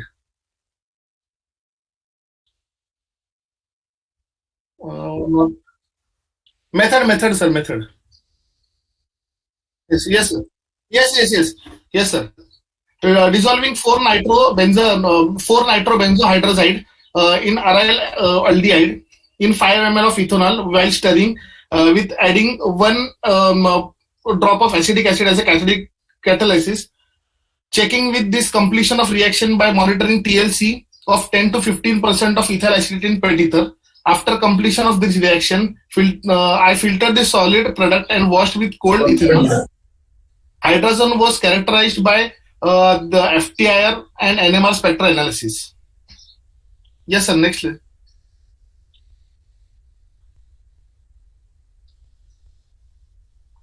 This is the one of my product, which is 3B, which is 2-methoxy-4,2,4-nitrobenzoyl hydrazono-methyl phenyl acetate, whose reaction time was 120 minutes and yield was 88 with color of yellow, light yellow, and melting point was 220 to 22 degrees Celsius. The rest of the data, this is interaction of ligand against residual amino acid with docking interrupter. Yes, sir. The next slide. Docking receptor of PDP 1D 1NY. The docking score was -3.645 and the rest data was given below. Next, sir. Next slide. Interaction with this ligand against the residual amino acid of docking receptor is PD1D 2FUM, whose docking score was -1.191 and rest data is given below. This is the FTR which is used for determining functional group. Next, sir. I also used NMR to see the structural determination. Yes, sir. Result and conclusion is p-nitrobenzoic acid was esterified and ethyl to ethyl p-nitrobenzoate by using known report procedure. It was further treated with hydrazine hydrate in ethanol under reflux condition, forming 4-nitrobenzohydrazide, which was further treated with aryl aldehyde, forming corresponding hydrazones in ethanol. All synthesis hydrazone were characterized by FTR and NMR spectral analysis. The carbonyl group of hydrazone linkage shown strong adsorption of 1680 to 1640 centimeter inverse. The NH group shows weak to moderate band around 3200 centimeter inverse. The imine bond, imine and NH proton shows singlet around 8.4, 8.9 ppm respectively in CDCl3. Sir, next slide.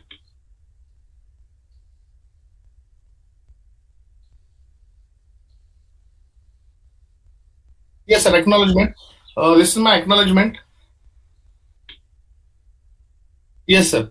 The author is, I am very much grateful to my principal of Ismail Yusuf College and my guide, Dr. Bapu Thorat, for everything. Thank you, sir. Good presentation given by Bhosle. He used a docking study of molecule, and nowadays it is an important docking study. Yes. Then any question from audience?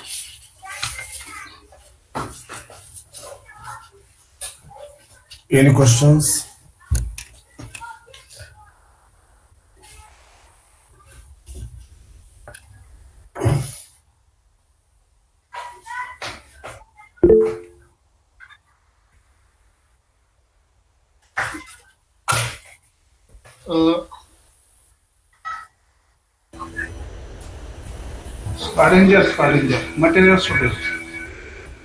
Materials Schrodinger, sir.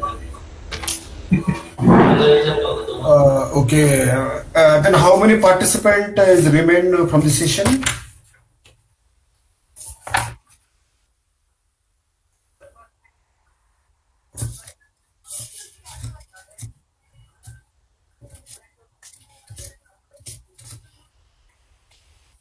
What was it?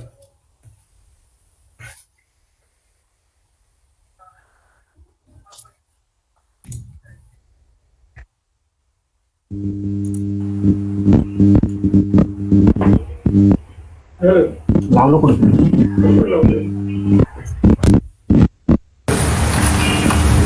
त्याला नाही होणार direct होणार speaker लाव असा volume वाढव volume कमी केलाय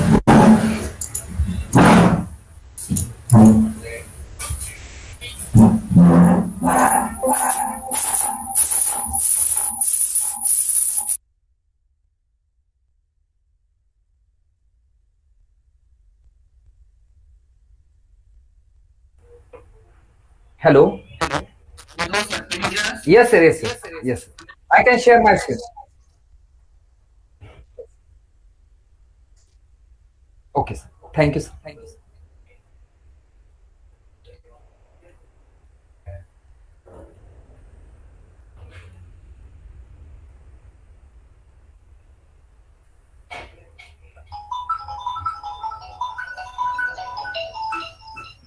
Thank you, sir, for giving a time for presentation. Sir, आवाज येते proper? Yes. Okay. So, okay, sir. Okay, no problem.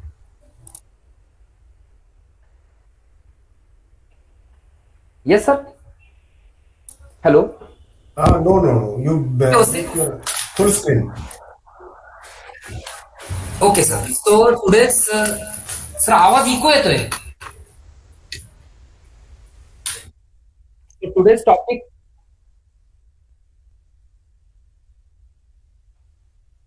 Okay, sir. Presentation ला टाकले, sir. Yes, sir. Now. Yes. Yes, sir. Now it's okay.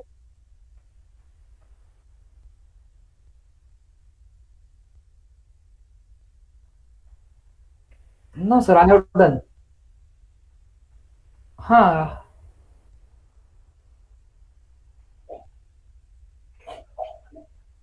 Okay, no problem. Now, sir. Okay. Okay, sir. Thank you. So, topic of my presentation is green synthesis of newer functionalized benzimidazole derivatives. Basically, benzimidazole is one of the heterocyclic compound. So, being heterocyclic compound, it contains 2 nitrogens. And if it contains the 2 nitrogens, it has very good biological activity. So, one of my interest is to synthesize benzimidazole derivatives. But most of the people have doubt that synthesis of benzimidazole is a very old people working from 1960s or 70s. But what I can do in this? My context of doing is this as I am going for the greener synthesis. Because you know that number of fuels are used or number of methods used for the synthesis, these methods suffer from certain drawbacks.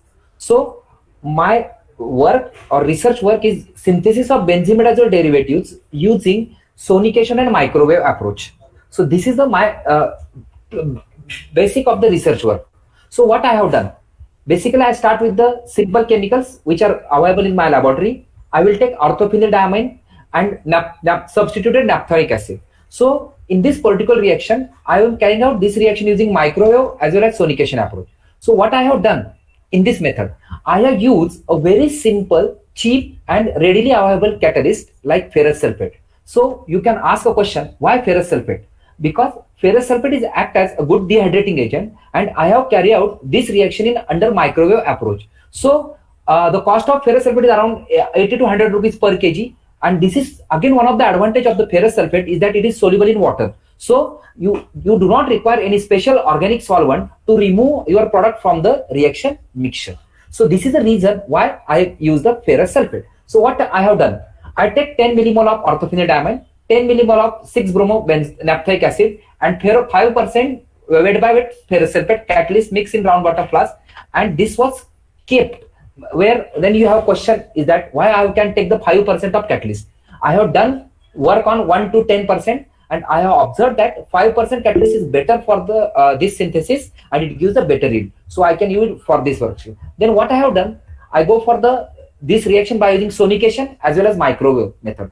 For this, I have used the domestic microwave. So what happened? I have carried out this reaction.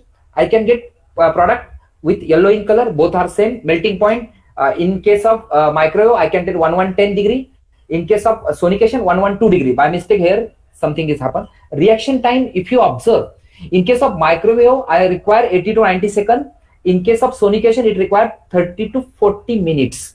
And TLC system used for the thin layer chromatography, chloroform methanol, and RF values are observed to be the 0.67 and 0.66, though almost same. So what I have data obtained from the microwave as well as the sonication approach is almost parallel data. So what I have said that you can apply this reaction method for synthesis of the benzimidazole derivative. I have confirmed my product by using NMR as well as the IR spectra. So this is the one of the work I have done. Second work I have done is the synthesis of the rabipirazole type of the compounds, because you know that rabipirazole type of the compounds are having anti-inflammatory action or antacid. They work as the antacid. These are the secondary antacid after ranitidine.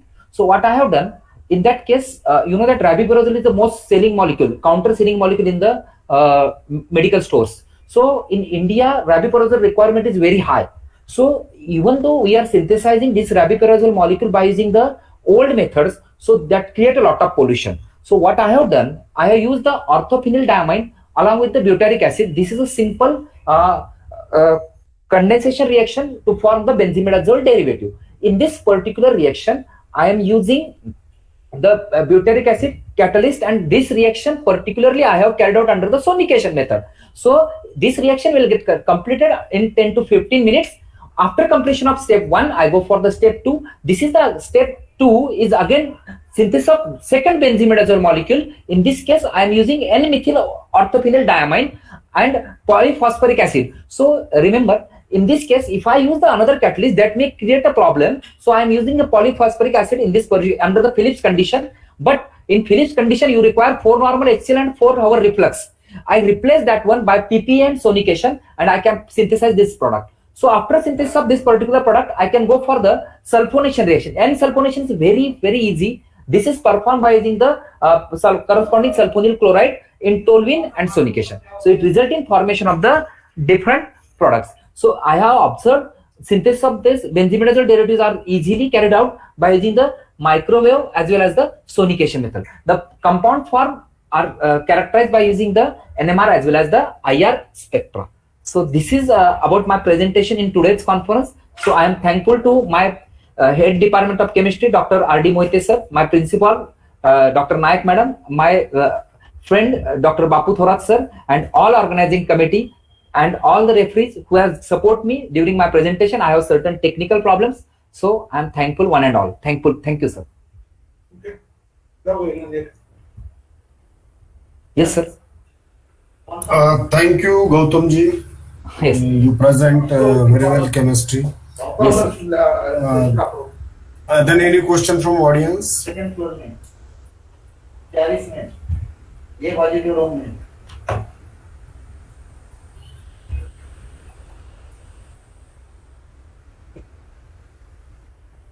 Thank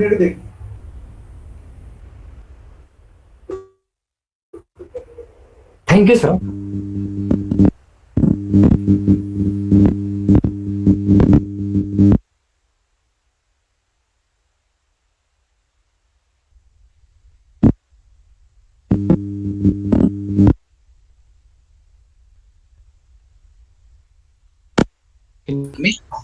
Hari Harish is there. Hariharan, no Hariharan.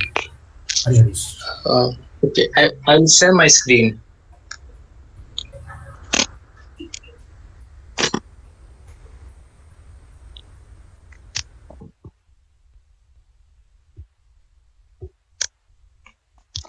Yeah, so I'll begin. So, good afternoon, everyone. I'm Hariharan. I'm currently pursuing my master's in ICT Mumbai. Me and my guide, so Dr. Sunita, started off with this project during the pandemic. So initially it was supposed to be a research-based project, but eventually it became a review kind of a topic. So now let's look into the topic, why we chose a specific topic. Before that, let's look into the background. So transesterification. So transesterification is a process of making biodiesel from plant or animal-based fats or oil. So here your alkyl esters are nothing but your biodiesel, and glycerol is our party of concern. So we in this process we get crude glycerol. So now when you talk about biodiesel in India, usually oil per se, we talk about crude oil. So we actually import 80% of our oil from other countries, and we nearly spend more than $100 billion on it, which is not good for our own economy. And India produces a very small amount of biodiesel even for itself. So there's a lot of improvement in this field.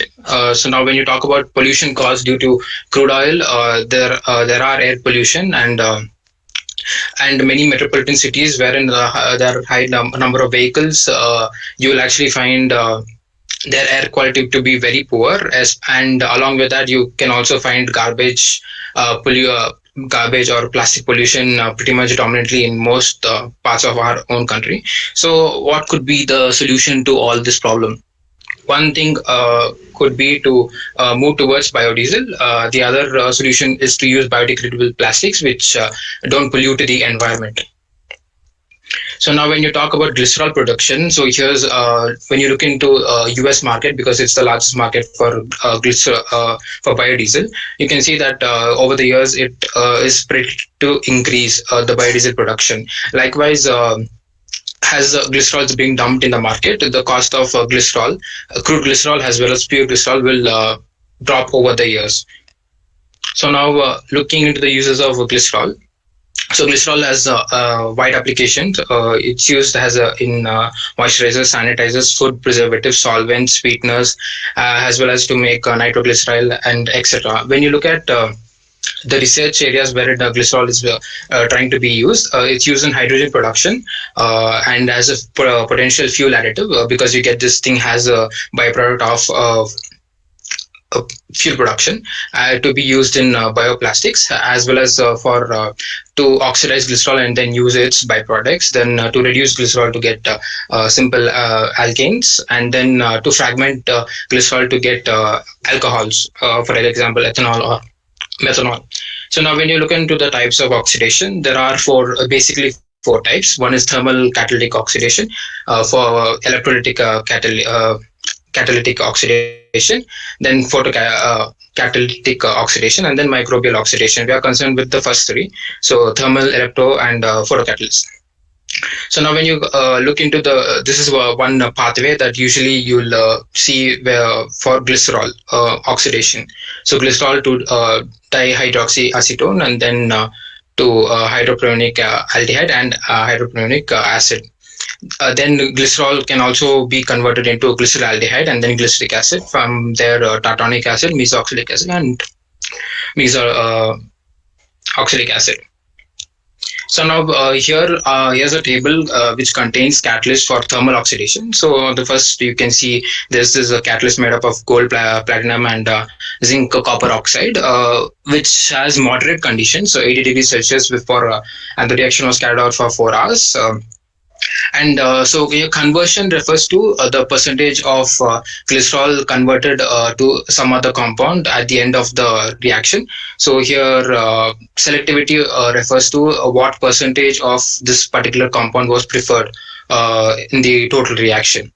So DHA, dihydroxyacetone, was had a selectivity of 86%, so which is really good. But when you look at the next one, so this here you can see that there's no conditions for pressure, but temperature is around 300 degrees Celsius, but the time has been reduced for 2 hours, but it still uses gold, and this gave a selectivity of 80% for glyceric acid. On the other hand, you have another catalyst which performed for 6 hours, 60 degrees Celsius, which gave a 82% selectivity for glycerol aldehyde. Now, overall, in the bottom two, you have for lactic acid. So your selectivity is for lactic acid, and we can see the selectivity is 79 and 50% for platinum and niobium oxide based catalyst, which at a temperature of 140 for 3 hours, and then 60 degrees at 2.5 hours for gold multi-walled carbon nanotube. Now, when you talk about electrocatalyst, here you can see that we have a different electrocatalyst. So electrocatalyst is nothing but in which we take the catalyst and then coat an electrode with it, and then you perform electrolysis similar to electrolysis. So electrolyte contains glycerol with electrolyte, and here you can see the selectivity of DHA, so dihydroxyacetone. So now when you talk about the other type of oxidation, so that's photocatalytic oxidation. Photocatalytic oxidation is usually seen to have very low conversion and selectivity. For example, usually it moves around 38% conversion, which is very less even compared to the thermal catalyst. Here's another study wherein carbonaceous catalyst, which was obtained from sugar, was used for esterification. So a similar catalyst also can be tried for using this for the same catalytic oxidation of glycerol. Now, when you look at the mechanism of a platinum-based catalyst, you can see that there are two routes possible. One for glycerol, for one to go to DHA, that is dihydroxyacetone or glycerol aldehyde, via different routes. And then this is one reason as to why during the reaction we can actually expect multiple compounds to appear, of which one might be the majority. Now, when you talk about crude glycerol, we have referred to papers from 2018 to 2021, and we will notice that the number of papers that mention about crude glycerol is very less, like maybe 1 or 2. So people usually, when they refer to glycerol, they actually use pure glycerol rather than crude glycerol, which is actually obtained from the biodiesel process. So one reason that they don't use it is because of its impurities and low concentration of glycerol. And then when you're using the catalyst, you can have many side reactions, and then your overall conversion and selectivity will decrease. Here's another example of a paper which beautifully explains draws a comparison between commercial as well as crude glycerol for the same catalyst. And here you can see the difference between the conversion as well as the selectivity. Selectivity is given in the bars, and then you can see the white bars are the selectivity for glycerol aldehyde, and as well as the gray box refers for that of crude glycerol. So now when you go from lab to industries, industries usually they have this tendency of being to use only economical methods. So you need to have a cheap catalyst. But usually when you see papers, they usually report on platinum, gold, or silver based catalysts, which is quite expensive per se. Moreover, these catalysts these metals also have limited abundancy on Earth. Moreover, when you talk about industries, they usually prefer to have low temperatures. Low as in under 100 degrees Celsius would be preferable. Low pressures as in atmospheric pressures would also be preferred. So now when you talk about other methods, it has to also be economical as well as environmental friendly. So it has to use crude glycerol rather than purifying glycerol. So when you compare the cost of crude glycerol as well as the pure glycerol, you can see like nearly a 7 times difference in their cost. So it's most economical to use crude glycerol. When you compare time and extraction process also matter. And first of all, for an industry to survive in such a new area, first you have to have a market that requires these particular products that the particular industry produces. Plus the government should also provide subsidies to push ahead of these industries. Now when you conclude, this particular topic won't make any sense if the government doesn't take initiative to use carbon neutral fuels, or for example biofuels. Because recently you might have seen that India has pledged to become carbon neutral by 2070. So this is one step ahead. Moreover, India actually faces a lot of plastic issues. So with the recent single plastic ban, we need more initiative towards using bioplastics for all purposes. Some are unavoidable, but still some can be used. Plus government has to step in again to help out these newly emerging industries, and moreover more research is actually needed in the case of glycerol for better and cheaper catalysts, which need not work as efficient as the expensive catalyst, but good enough. And has in the end, you need a proper and strong and functional market for using all these oxidized products. For example, when you talk about lactic acid can be used to make various products. Example, bioplastics is a good example. So that's one case. So in the end, I would like to thank the organizers to allowing us to produce to showcase our work over here, and thank you.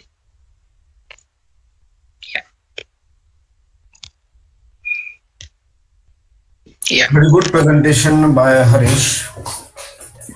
But Harish, you only. Yeah.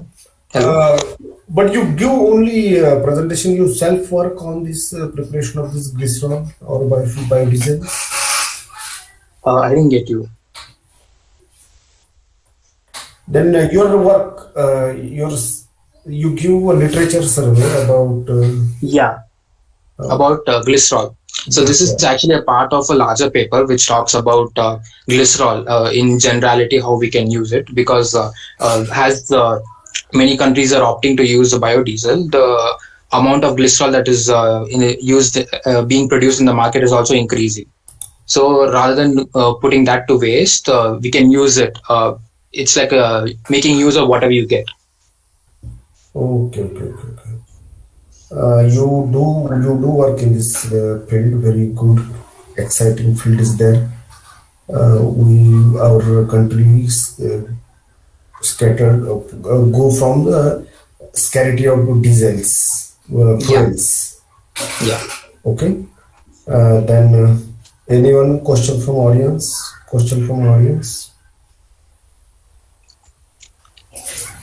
Sir, one question is there. Yeah. Sure. Sir, have you got any side product of heterocyclic ring, furan or furfural like?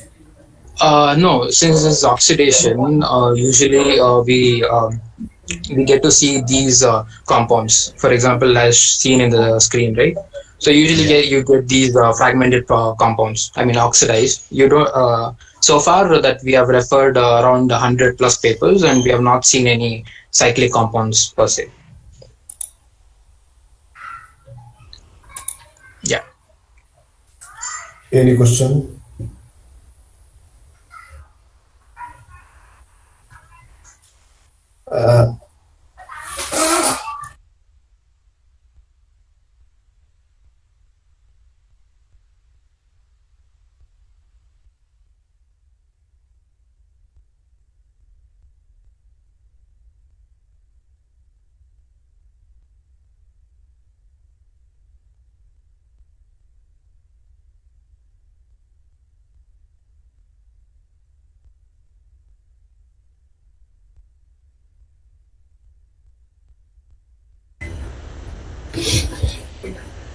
Vote of thanks.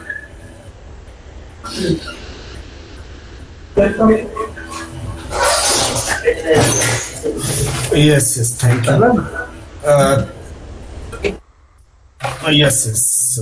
Thank you, Dr. Bapu Thora sir, giving an opportunity to examine the presenters for this national conference. National Conference on Advanced Materials in Research and Industry. Okay. Then near about 10 participants, he present their research in this session, in which I very appreciated Hari Harish. He present very well emerging topic for synthesis of biodiesels. Then again we go for here Uday Lad sir, very good presentations from this. Then Deepa Raman madam, Dilip Aute sir, Gautam Wadhwa also present very well. Bhosle, it gives a docking study, very emerging field in organic synthesis. After the preparation of organic compound, then we go to docking study. Okay. I am very thankful to Dr. Satpute sir invite me for chairing the session, second session for this advanced national conference on advanced material in research and industry. Thank you, all of you participants, participate in this national conference. Thank you once again. Okay, I conclude.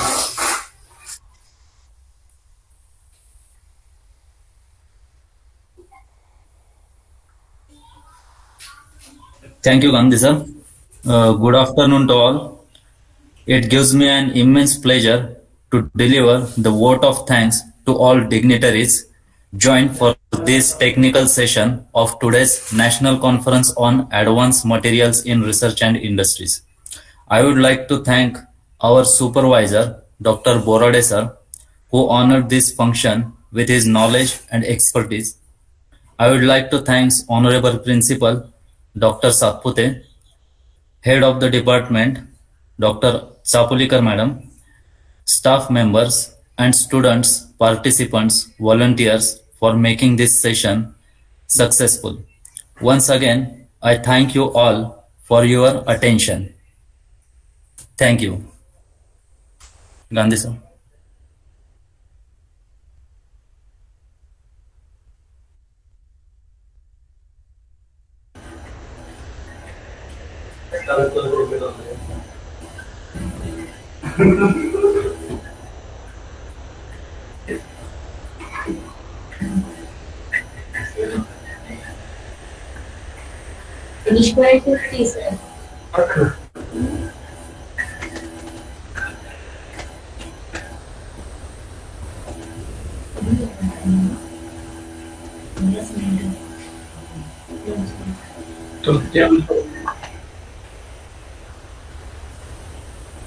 Yes, sir. We can leave the meeting now, and we will meet at 2 o'clock.